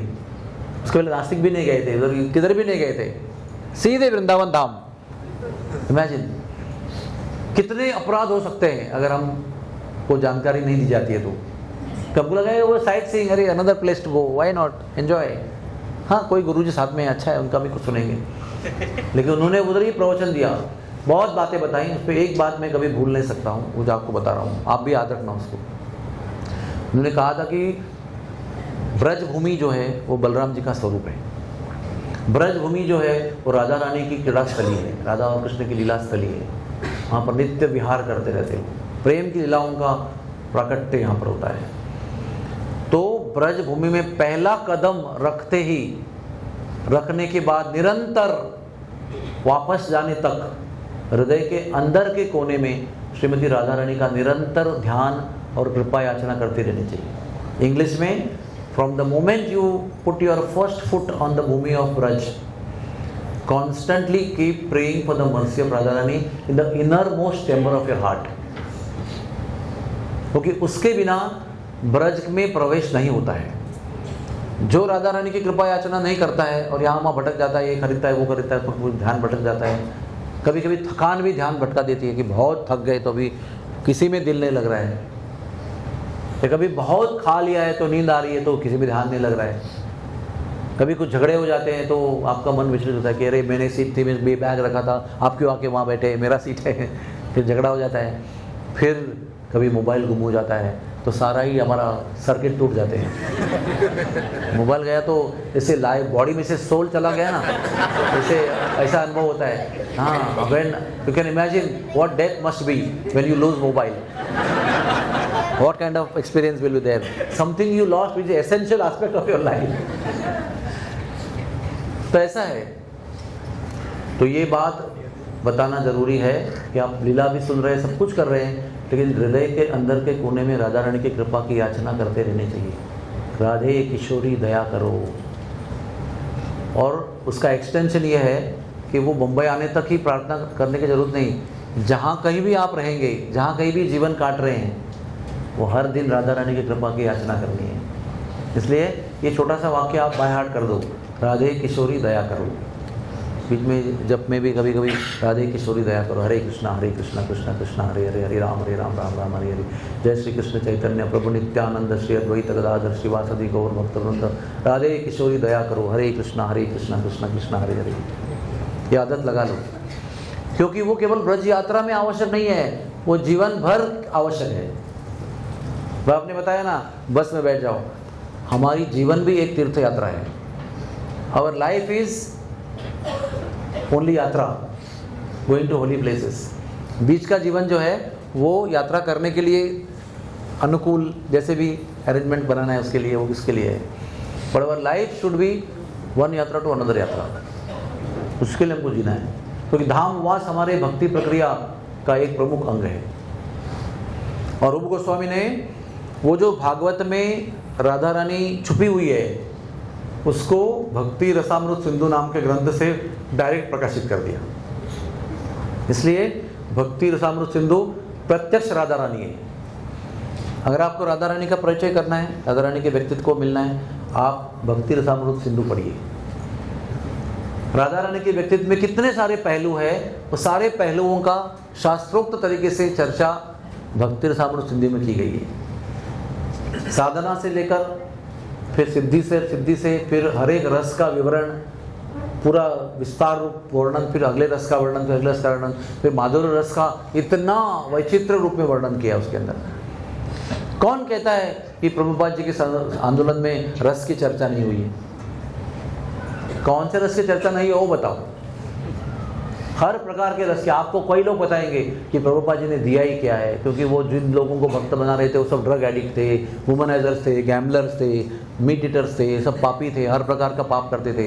अरे वो स्वयं बहुत सिद्ध थे, रसिक भक्त थे, लेकिन उनके पास से लेने वाले तो ऐसे ही थे, तो उनको क्या रस की परिचय कराएंगे वो, ऐसे बहुत लोग कहते हैं।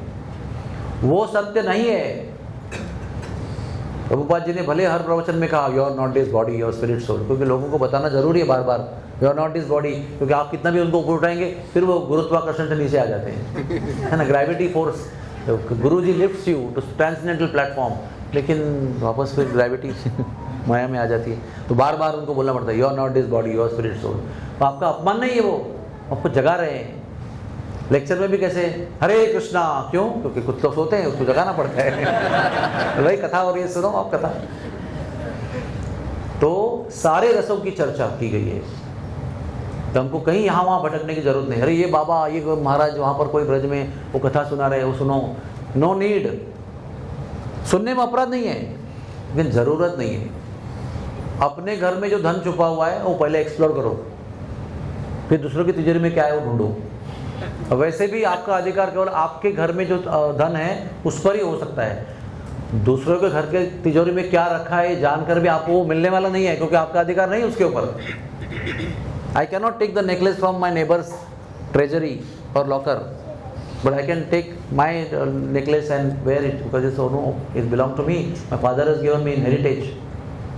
तो जो मेरे पिताजी ने वसीयत में मुझे दिया है उसमें मेरा अधिकार है, वो लेने में मैं चूक रहा हूँ और दूसरों की तिजोरी में गिनती कर रहा हूँ कौन से गहने हैं। इसको कहते हैं आध्यात्मिक व्यभिचार, spiritual adultery, taking interest into others wealth more than your own wealth which is available and given to you, allocated to you.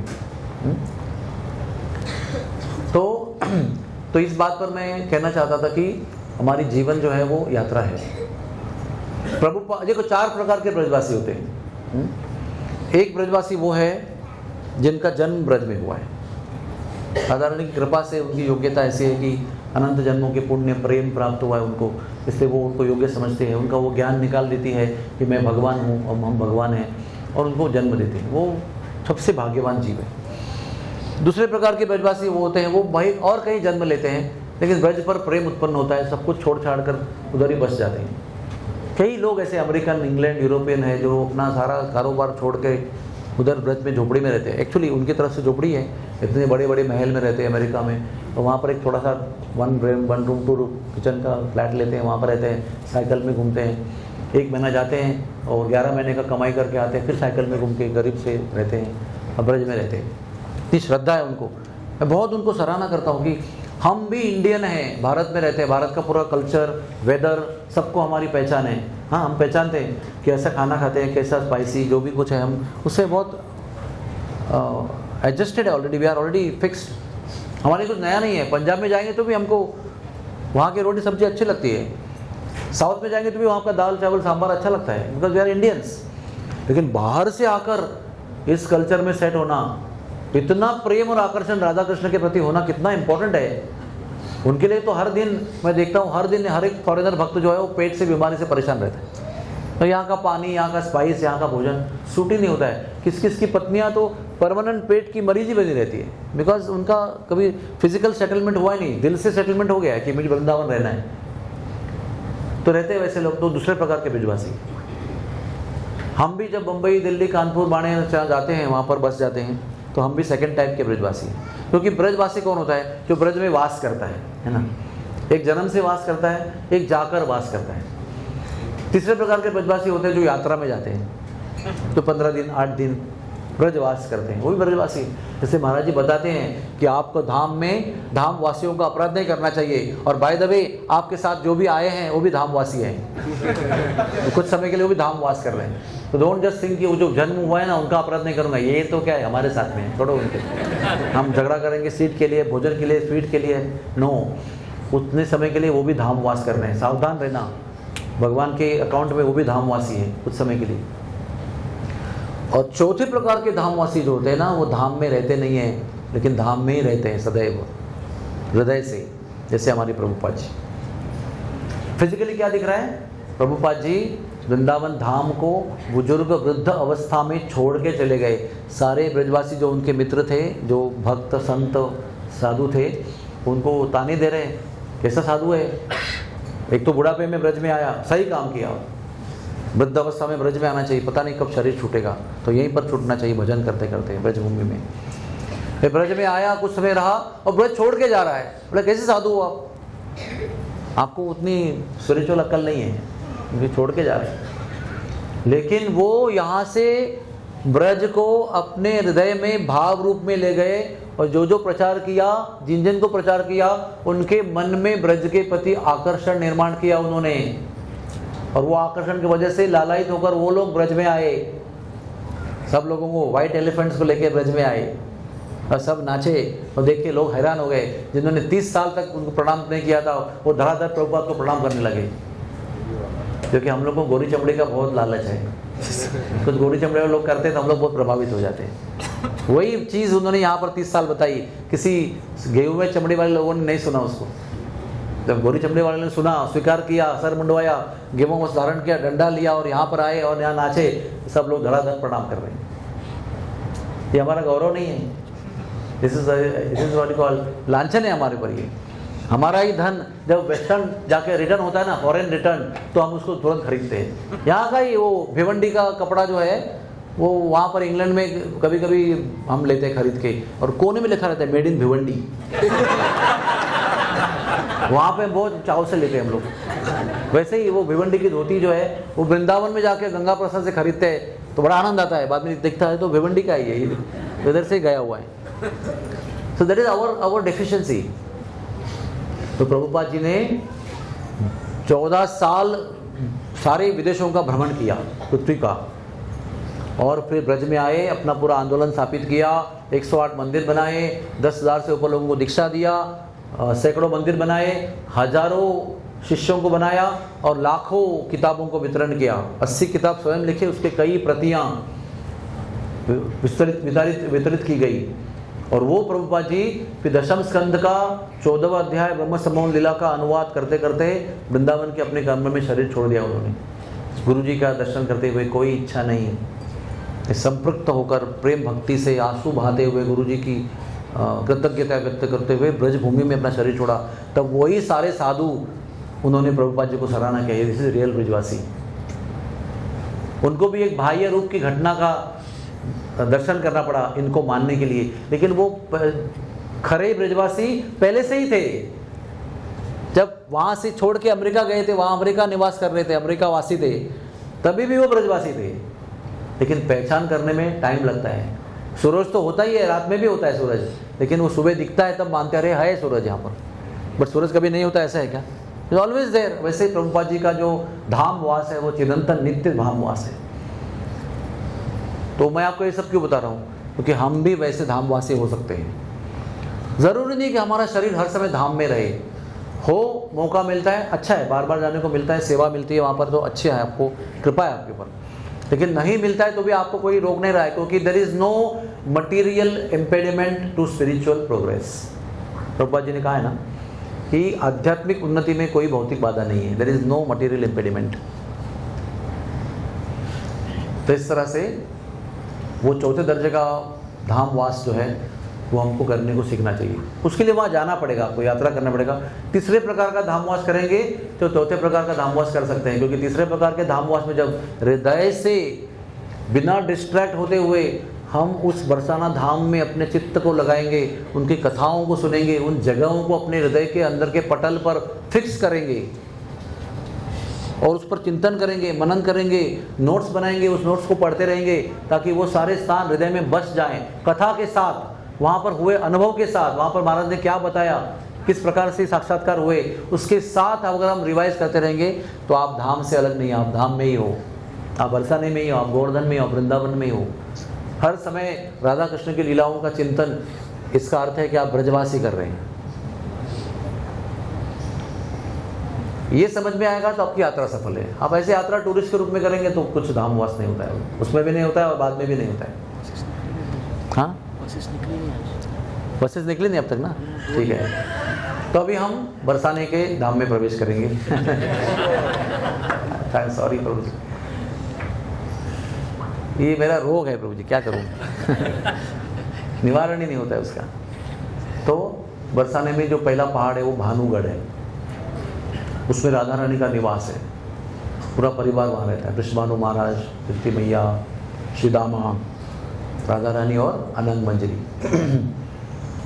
और उसमें इतनी लीलाएँ हुई है कि जैसे फॉर एग्जांपल राधा रानी को वो वरदान प्राप्त हुआ ना कि दुर्वासा मुनि से कि आपके हाथ से जो भी बनेगा वो अमृत तुल्य होगा स्वाद में, जो भी खाएगा वो हर रोग से मुक्त रहेगा और सदैव विजयी रहेगा। तो मैया को लगा, यशोदा मैया को, कि अरे इसके हाथ से खाना तो मैं लाला को मिलना चाहिए, बेस्ट ऑफ बेस्ट फूड। तो हमारे गुरुदेव ने मेरे ख्याल से 2003 या 4 में वो लेक्चर दिया था। उसके बाद में ना मंदिर में लेक्चर होना असंभव है, क्योंकि मंदिर में इतनी भीड़ होती है, और वो एक भीड़ होती है और एक होती है पंडाओं की भीड़।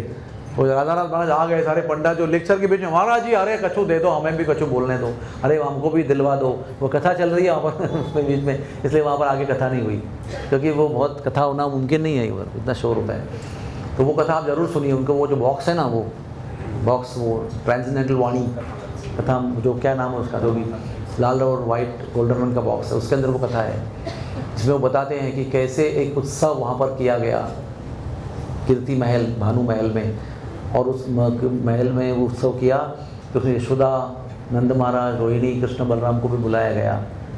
तो उसमें राधा रानी जो है वो बहुत सुंदर रसोई संभाल रही थी, हाँ, शी वॉज कुकिंग, और अपने हजारों सखियों को हजारों चूल्हों पर एक साथ काम पे लगाकर सबको कंट्रोल कर रही थी, वो नियंत्रण कर रही थी, कोऑर्डिनेट कर रही थी। इमेजिन, छोटी सी लाली 4-5 वर्ष की होगी, उतने छोटे समय में, उम्र में वो पूरी रसोई, उस समारंभ की रसोई जो है वो संभाल रही है।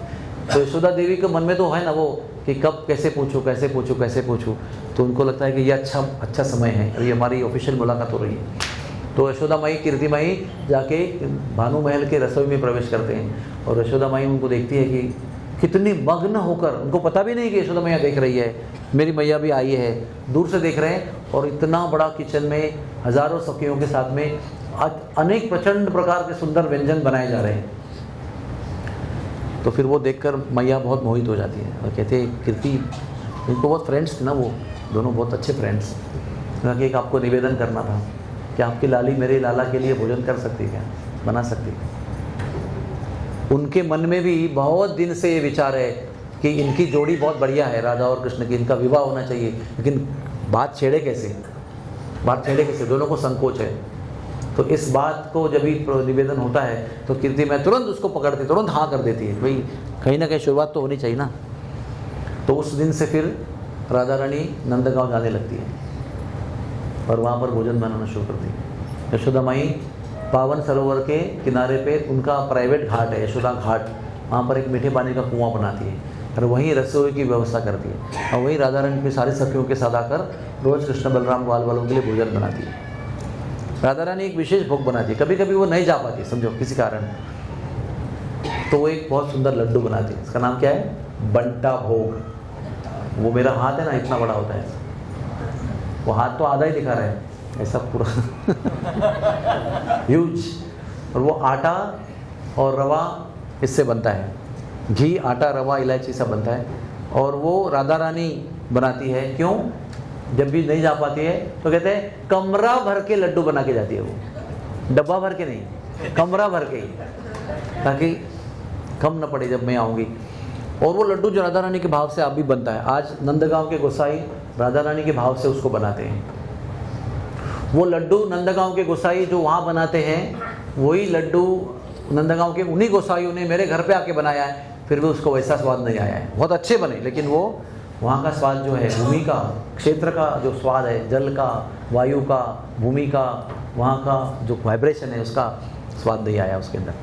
तो वो आज भी बनाते हैं। और वो जो बंटा भोग है वो राधा रानी के भाव से कृष्ण भगवान को, बलराम जी को लगाते हैं, उस पर तुलसी रखते नहीं हैं जब भी खाओ, क्योंकि तुलसी रखे तो वो क्या है ना, वो ग्रहण हो गया भाव, दूसरा अगर करना तो दोबारा करना पड़ेगा।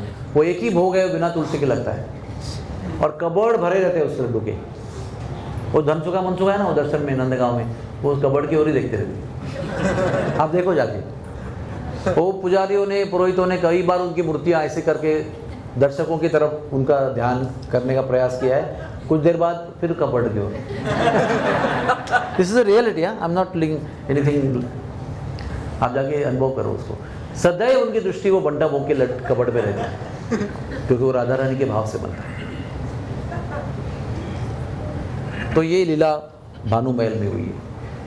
एक लीला आपको सुनाता हूँ, वो ऐसा है ना कि वो कृष्ण हमारे जो है ना वो चालाक है, चोरी में इतने एक्सपर्ट है, खाली माखन चोरी नहीं करते हैं। अरे ये बात कर रहे हैं सखी के साथ में, तो उसका यहाँ का गहना गायब, उसका एक कुंडल गायब, ऐसे मतलब यू डोंट इवन नो। वो इतनी मग्न होकर बेचारी भोली भाली गोपियाँ उनके साथ संवाद करती है, संग करती है, कभी उनका क्या क्या चुरा लेते हैं समझ में नहीं आता है। जब घर जाती है तो मैया पूछते, अरे कुंडल कहाँ गया, उन्हें पता नहीं कहाँ गया। कभी कभी वहीं बात करते करते उनको जब आलिंगन देती है तो उनके खिस्से में हाथ डाल के तो उनको वो कुंडल प्राप्त होता है। You understand?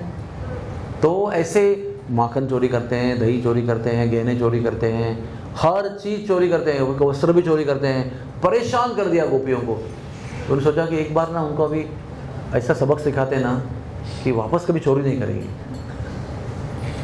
तो अभी क्या आता है ना, अभी हर बार मक्खन लेके आते हैं तो वो नोक झोंक, वो सब चिना झपटी, सब वो वाद विवाद होते रहता है, फिर एंड में मटकी फूटती है, फिर वो ले लेते हैं।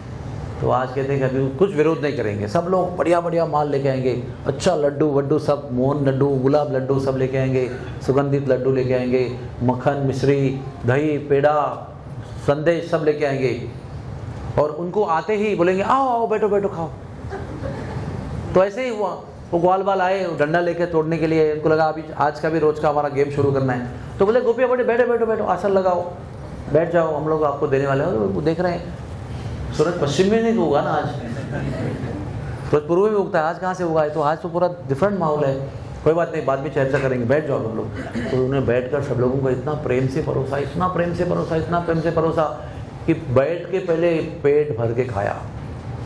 फिर भी आग्रह कर रहे हैं तो ऐसे थोड़ा सा लेट गए तो खाया, फिर पूरा ऐसे आधा लेट गए, फिर भी खिलाया, वो लेट के भी खा रहे हैं। बोला वो इतना आग्रह हो रहा है, वो लेट के भी खा रहे हैं, उधर ही सो गए।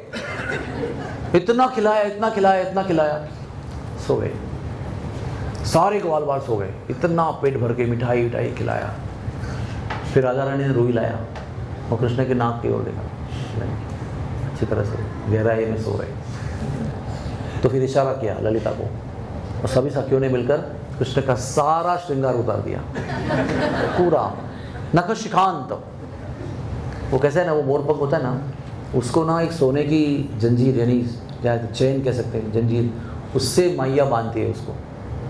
वहाँ से लेकर शुरू किया, फिर कंठाहार, कुंडल, फिर सब कुछ यहाँ का, बाजूबंद, कलाईबंद, अंगूठियाँ, कमर कांचनी, सब उतार दिया पूरा कंप्लीट।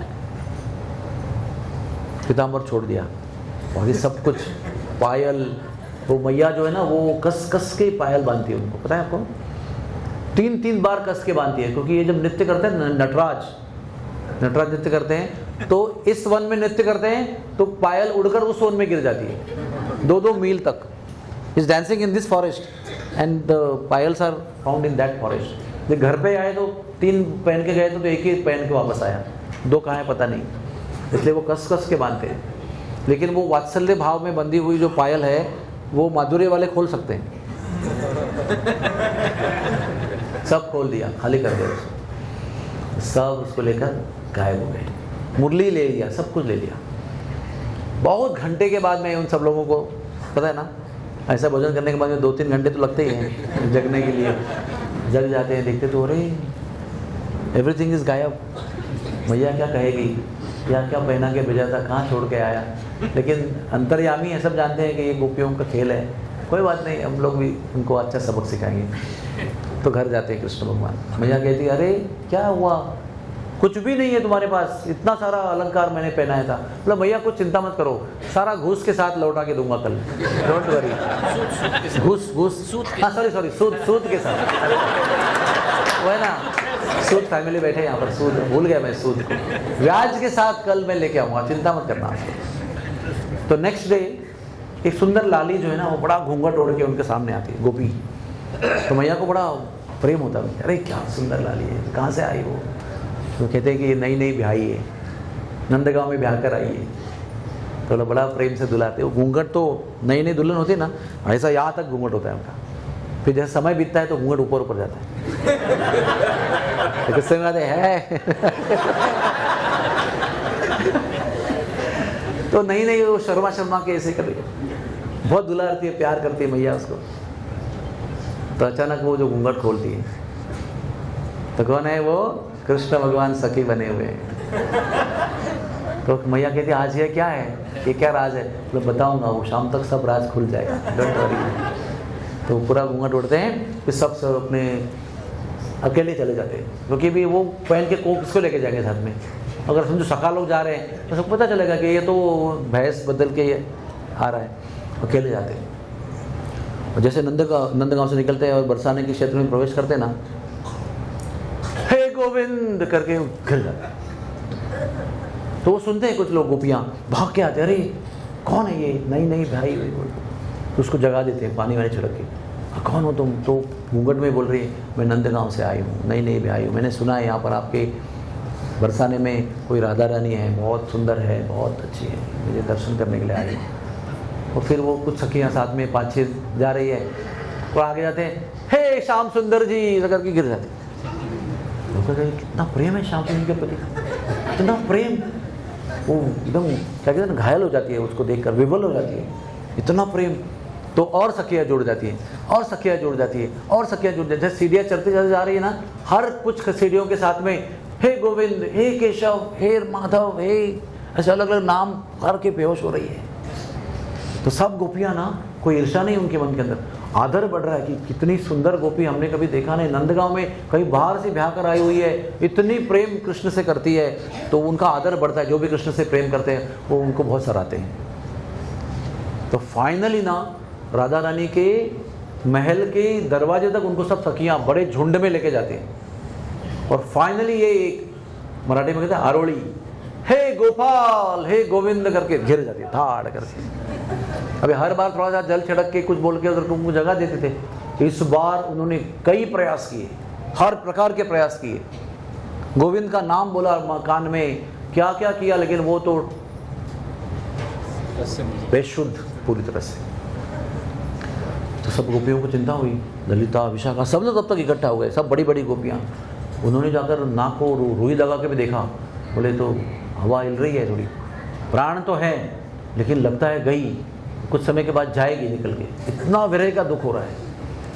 तभी वो कभी भी कुछ समस्या होती है ना तो मुकदमा ललिता के पास जाता है, क्योंकि ललिता उनकी नेता है। जो भी कुछ है ना वो she is expert, trouble shooter, finding solutions.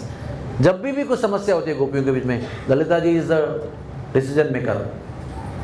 वो कहते ललिता जी कुछ करो, तो कहती आइडिया, हमने कल ही श्याम सुंदर के सब गहने चुराए हैं।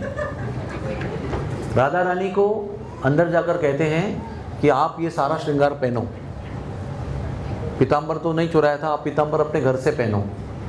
और पूरा श्रृंगार करो कृष्ण का, हाथ में धारण कराओ मुरली, और तब तक हम इसको संभालते हैं। कुछ गोपियों को भेज दिया, राधा रानी को खबर कर दी, वो बाहर आके देखी तो ये बेहोश होकर पड़ी हुई है। इतनी सुंदर गोपी घूंघट ओढ़ के है, इतना भाव, वो भाव सब जगह प्रकाशित हो रहा है। राधा रानी में विवल हो जाती है, तो कहते हैं कि सखी मर जाएगी ये, इसको बचाना होगा। इतना प्रेम करने वाली गोपी है, हमारी सहेली है वो, तो क्या सुझाव क्या है, आप कृष्ण का श्रृंगार करो।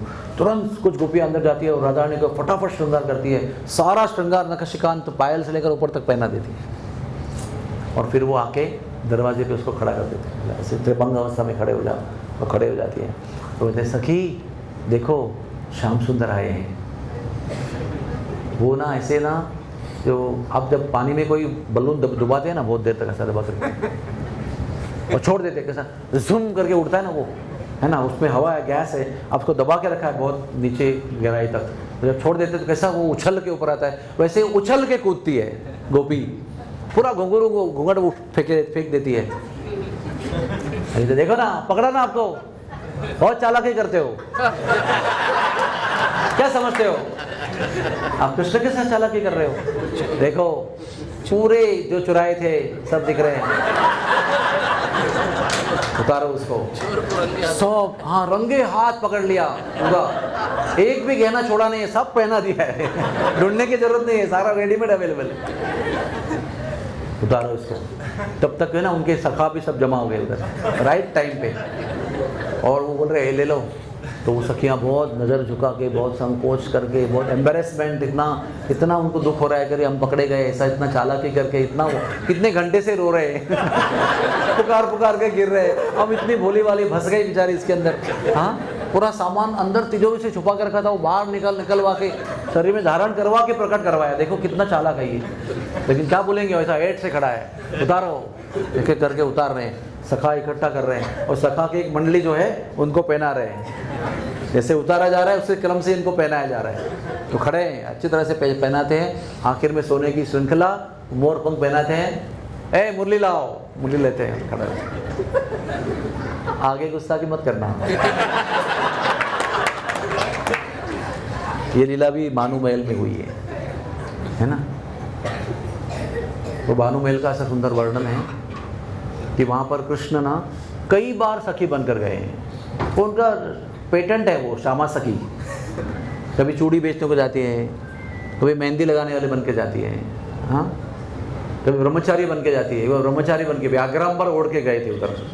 व्याघ्रांबर क्या होता है? शेर की चमड़ी, शेर की त्वचा, उसको व्याघ्रांबर कहते हैं। एक होता है मृगाजिन, जो हिरण का होता है, वो ध्यान के लिए अच्छा होता है। तो व्याघ्रांबर ओढ़े हुए ब्रह्मचारी पहुँचते हैं वहाँ पर, और बिल्कुल वो महल के सामने बैठ के ऐसे ध्यान में बैठे। तो सखियाँ कहते हैं कोई बड़ा बाबा आया है, ब्रह्मचारी बाबा। तो उसके बाद जाते दर्शन करने के लिए, बोले बाबा हम पर कृपा करो। तो बोले क्या प्रश्न है आपका? कहते हैं बताओ, हमारा विवाह हमारे प्रियतम से होगा क्या, किससे होगा बताओ। तो ध्यान में बैठे जैसे लगा दिखा रहे कि मैं त्रिकालदर्शी हूँ और मैं दर्शन कर रहा हूँ कि आपका पति कौन है। तो सबके पति के रूप में एक ही व्यक्ति दिख रहा है उनको मन में।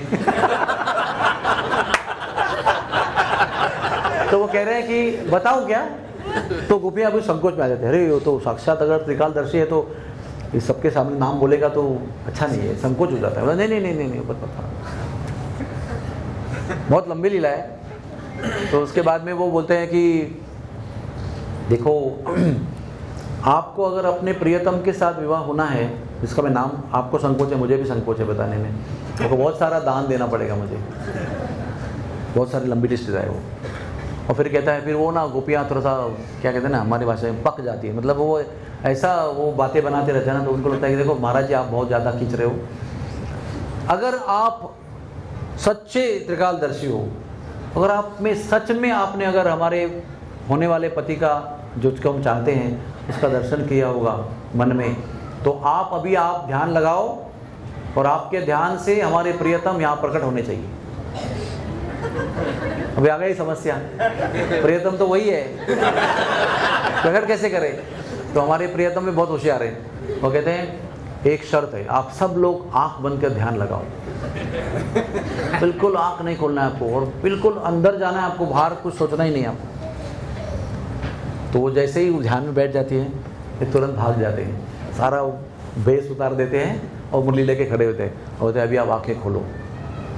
उनके सामने प्रियतम खड़े होते हैं, तो बोलते अरे वो बाबा कहाँ गए, बाबा कहाँ गए, बाबा कहाँ गए, वो बड़े बाबा इतने सिद्ध बाबा थे, हमने उनको पूछा था, उनकी कृपा से आपका दर्शन हुआ।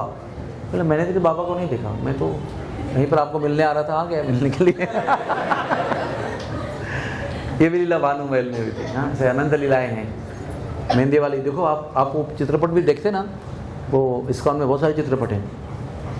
वो श्याम वर्ण की सखी है, वो गुलाबी वस्त्र पहनी हुई है, और वो राधा रानी का हाथ मिलाकर उसमें मेहंदी रचा रही है, और उस समय ना वो भी काँप रहे हैं और राधा रानी भी काँप रही है, क्योंकि है तो कृष्ण ही ना। जब प्रियतम को मिलते हैं तो उनके सानिध्य से इतना चैतन्य, इतना आनंद की अनुभूति होती है। वो तो हो ही रहे उनको, वो वेश बदल के आए, लेकिन वो है तो कृष्ण ना। तो वो दिव्य आनंद का उनको भी अचंबा हो रहा है कि जो आनंद मुझे कृष्ण को मिलने पे हो रहा है, ये मेहंदी वाले को मिलने से क्यों हो रहा है। तो कभी फूल बेचने वाले बन के आते हैं, कभी ढाड़ीन, कभी मालिन, हाँ, कभी मेहंदी वाली, कभी ब्रह्मचारी। ब्रह्मचारी की बहुत लीलाएं हैं, बहुत सारी लीलाएं, बहुत बहकाते हैं गोपियों को आकर। एक गोप देवी की लीला है जो भी उधर भानु महल में हुई थी। उस समय वो भानु महल के अंदर का वर्णन आया है। कहते हैं कि भानु महल के अंदर जो है ना, वो भूमि पर इतने सारे सुंदर सुंदर वेलियाँ और फूल ऐसे मुलायम मुलायम, पूरा जो भानु महल का जो भूमि है ना, अंदर जो फ्लोर है ना, वो सब ऐसे सुंदर सुगंधित फूलों से बना हुआ है, जिसमें अगर आप राधा रानी पैर रखती है ना, तो वो भी 6 इंच अंदर जाता है पैर उनका। इतनी मुलायमता है उसके भूमि में, और सुगंध, अपरिमित सुगंध है उसके अंदर। और जब गोप देवी यानी श्री कृष्ण जो है, अभी उसकी बहुत लंबी कहानी है, वो है कि राधा रानी ने पूछा कि क्या करना चाहिए कृष्ण को वश में करने के लिए। तो एक गोपी है शतचंद्रानना नाम की गोपी है, वो बहुत विद्वान है, उसको सलाह पूछते हैं। तो वो कहते हैं कि तुलसी देवी, वृंदा देवी का पूजन करो आप। तो वो एक लंबा 6 महीने का व्रत है तुलसी का, वो कार्तिक में समाप्त होता है, उसका उद्यापन होता है। वो 6 महीने का तुलसी व्रत राधा रानी ने किया है। उसके फल स्वरूप वो जब वृंदा देवी स्वयं प्रकट हो जाती है सिंहासन में, सोने के सिंहासन में आकाश से प्रकट होती है, तो वृंदा देवी का बहुत सेवा करती है राधा रानी। और फिर कहती है कि वृंदा देवी कहती है कि आपने मेरे लिए इतना व्रत किया, आप क्या चाहते हो।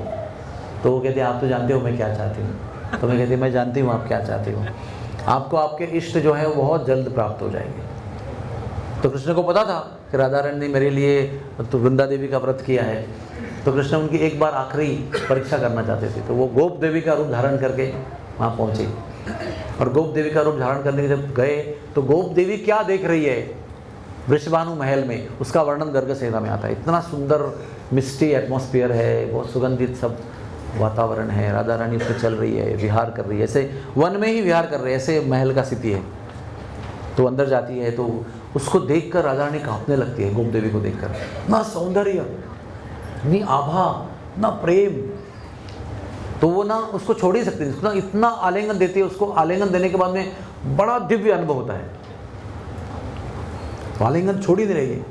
तो गोप देवी कहते हैं अभी जाने का समय हो गया है, और गोप देवी वही यही कहती है कि मैं नई नई ब्याही हुई दुल्हन हूँ, नंदगांव की, नंदगांव से आ रही हूँ। तो वो छोड़ने के लिए दिल नहीं हो रहा है, तो कहते हैं मैं कल दोबारा आऊँगी, अभी मुझे जाने दो। तो बड़ी कठिन भाव से उसको छोड़ देती है, और रात भर उसके चिंतन में जगती रहती है। She stays awake whole night remembering that beautiful Gop Devi. उसका चेहरा, उसका मधुर वाणी, उसके कर कमल, उसकी उंगलियाँ, उसका प्रकाश, आभा, तेज, प्रेम, सबसे प्रभावित होकर रात को नींद नहीं आ रही है और प्रतीक्षा कर रही है कब आएगी गोप देवी। तो फिर वो आते हुए दिखाई पड़ती है, तो जो नीचे दिखाई पड़ती है, पहाड़ से नीचे चढ़ रही है, तो वो उधर कंपन होने लगता है। फिर गोप देवी आके बोलती है, आते ही बोलती है, तुम उस शाम से सुंदर प्रेम करती हो क्या। तो वो शर्मा जाती है, बोले आप बहुत गलत काम कर रही हो, वो बहुत बुरे चरित्र का है, कोई संस्कार नहीं है, कोई शिष्टाचार नहीं है। मैं जब आ रही थी तो मुझे रास्ते में छेड़ दिया, ये कोई तरीका है। मैं नई नई भाई दुल्हन हूँ नंदगांव के, मेरे भी कुछ तरीके हैं, तौर तरीके हैं, कुछ शिष्टाचार है। ये बीच में आकर मेरा पल्लू खींच लिया, मेरा घूंघट उठा लिया, मेरा हाथ पकड़ लिया, वो बिल्कुल आपके योग्य नहीं, आप उसके प्रेम नहीं करना। ऐसे एक बहुत लंबा वर्णन है, वो क्या क्या क्या क्या बोलती है, और वो जो जो जो जो बोलती है वो सबका उसके बाद में ध्यान से सुनती है राजा रानी, और एकदम गंभीर हो जाती है। ध्यान से सुनकर हर एक वाक्य का खंडन करती है राजा रानी, कि किस तरह से आपने जो जो वाक्य किया बोला है वो सब झूठ है। आप बोलते कोई भक्त नहीं है, कोई वैदिक धर्म का पालन नहीं करते हैं, अरे गौओं का नाम लेते, दिन रात गौओं का जप करते रहते हैं, हाथ से गिनती करते रहते हैं और गौओं को चालन करते रहते हैं। और जो गौओं का भजन करता है उससे बड़ा कोई भक्त नहीं है, दिन रात गौओं के रज में अपना स्नान करते रहते हैं, इससे बड़ा पवित्र कोई नहीं हो सकता है। ऐसे करके बहुत सारा वर्णन करते हैं। तो वो ना गोप देवी जो कृष्ण बने हुए हैं, वो राधा रानी का ये प्रेम का आवेश देकर भाव विवल हो जाते हैं, और उनको पता चलता है एक समय पर कि ना मैं अभी मेरा गोप देवी स्वरूप जो है ना, गोप देवी स्वरूप जो है ना, वो मेंटेन करना मेरे लिए मुश्किल हो गया। वो तो एकदम कांपने लगते हैं, वो इतना प्रेम प्रकट हो रहा है। जैसे कि जो परीक्षा वो कर रहे हैं उसमें राधा रानी बहुत बढ़िया अंक से पास हो रही है, और परीक्षक भी बहुत भाव विवल हो रहा है। तो उतने में गोप देवी कहती है, अभी गोप देवी को अपना रूप है ना वो बनाए रखना बहुत कठिन हो गया है, वो भी समझ रही है कि मेरा भांडा फूटने वाला है।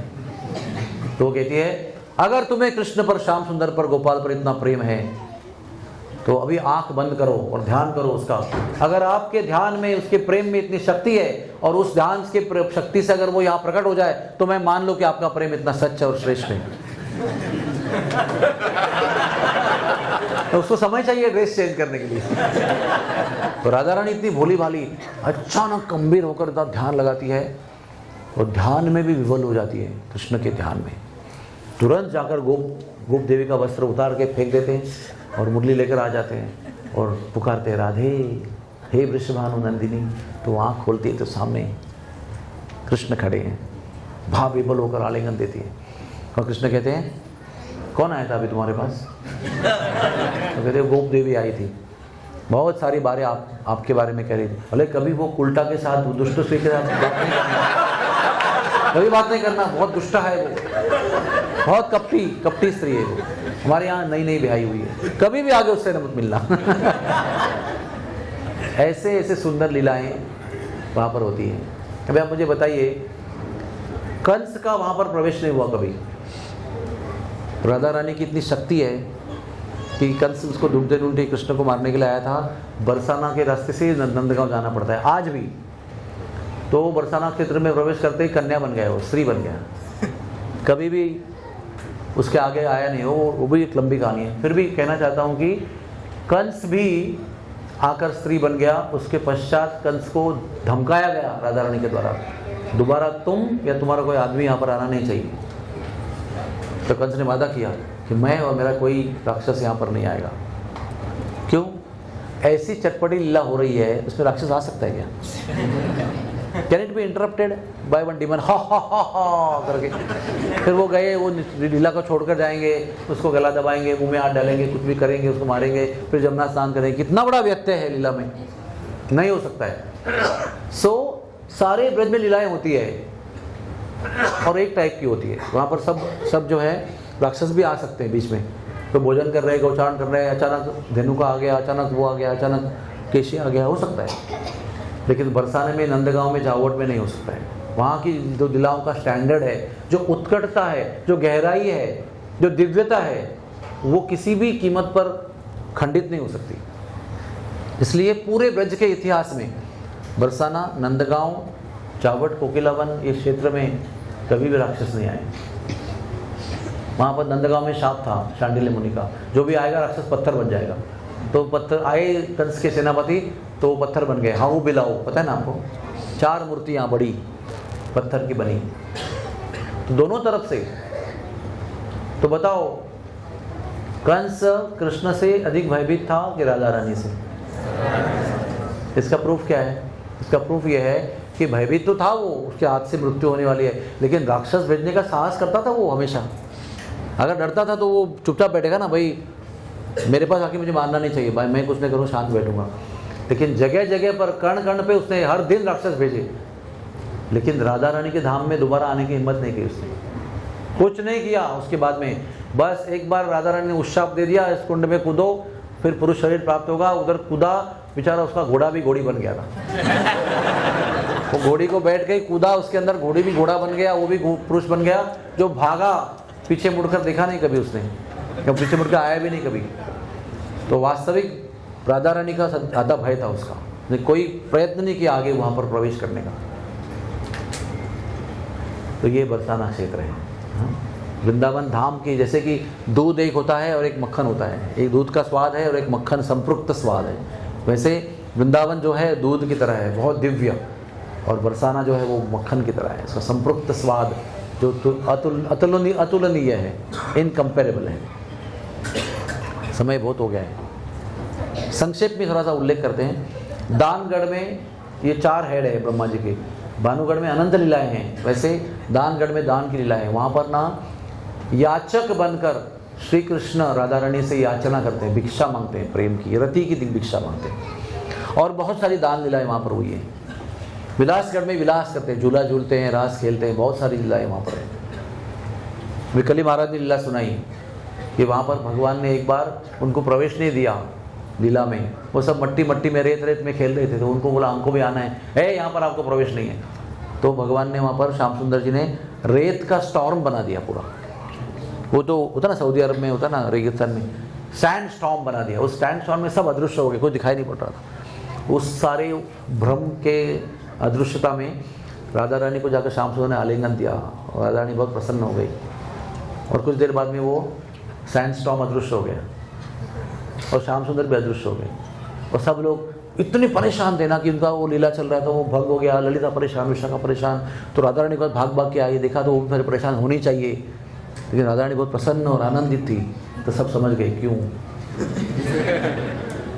श्याम सुंदर नहीं दिख रहे, फिर भी समझ गए। और आखिरी जो है ना, अभी इसमें भी ऐसा प्रगतिशील लीला है। गुह्यतम, हाँ, गुह्यतर और गुह्यतम, गुह्यतर और गुह्यतम, आगे सबसे मान मंदिर है। वहाँ पर ऐसी विचित्र लीला है कि वहाँ पर राधा रानी रूठ जाती है और रूठ कर बैठती है, तो कृष्ण उसको बनाते हैं। जयदेव गोस्वामी का जो वर्णन है ना, वो मान मंदिर लीला का वर्णन है। तो मान मंदिर में तो अनंत बार राधा रानी विविध कारण से रूठ के बैठती है, और अनंत समय विविध प्रकार से कृष्ण उनको बनाते हैं। और एक समय उन्होंने मोर बनकर नृत्य किया और राधा रानी को रिझाया। वो है मोरकुटी, वो भी एक माउंटेन पीक है बीच में। और हमारा जो हॉस्पिटल बन रहा है ना, भक्ति वेदांता आई हॉस्पिटल बरसाना, अभी निर्माणाधीन है, थोड़ा सा उसकी शॉर्टेज है, इसलिए हम लोग थोड़ा तड़प रहे हैं। लेकिन वो भूमि ऐसी हमारी है, चिकसोली गांव में ही है, वो चित्रा सखी का गांव है, यहाँ पर मान मंदिर है चित्रा सखी। उस पर गहवर बन भी है, अभी क्या कहें, अभी टाइम तो ख़त्म हो गया। एनीवे, तो हमारा चिकसोली में जो भूमि है, वो भूमि में 5 एकड़ की भूमि है, हाँ, अराउंड 120,000 स्क्वायर फीट। हर कण में आप खड़े रहेंगे, किसी भी जगह पर खड़े रहेंगे, किसी आपको जो पसंद है वो कोने में 5 एकड़ के, ये कोने में, शुरुआत में, एंड में, रोड के पास, किधर भी खड़े रहो, आपको 5 पहाड़ों का दर्शन होता है एक साथ। भानुगढ़, दानगढ़, विलासगढ़, मोरकुटी, मान मंदिर, एवरीथिंग कैन बी सीन। किधर से भी खड़े रहो आप। इतना सुंदर हमारी पवित्र स्थली है। तो हमारे वो होते हैं ना वास्तु विशारद, वो गए थे वहाँ पर, तो उनका कुछ मशीन होता है, ऐसा ऐसे पकड़ते रहे, ट्यूं ऐसे ऐसे अपने आप ही वो डिवाइन एनर्जी दिखाता है, पॉजिटिव एनर्जी। तो वो उनका जो था ना, वो औजार, वो हर समय ऐसा ही था।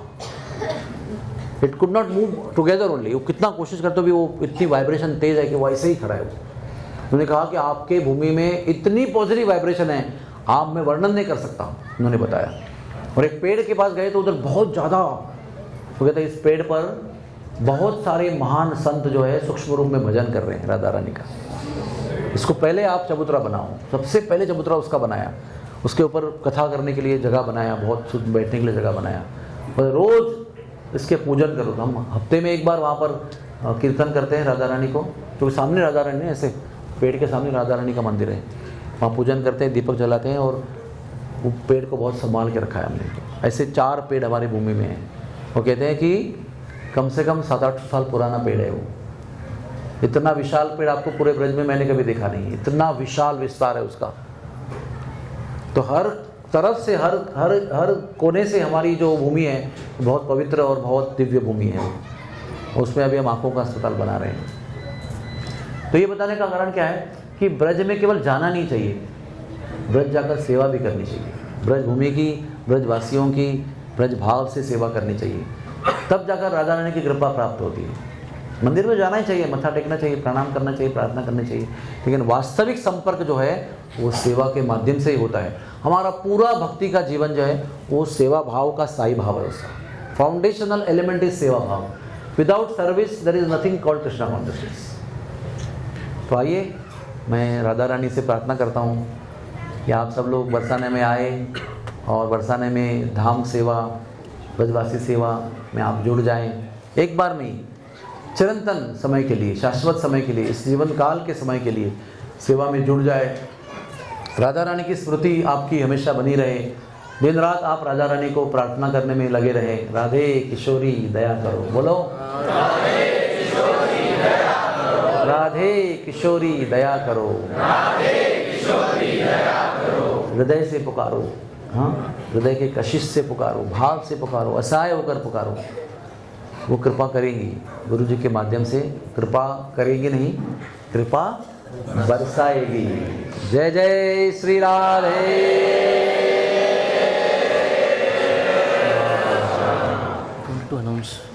हरे कृष्णा।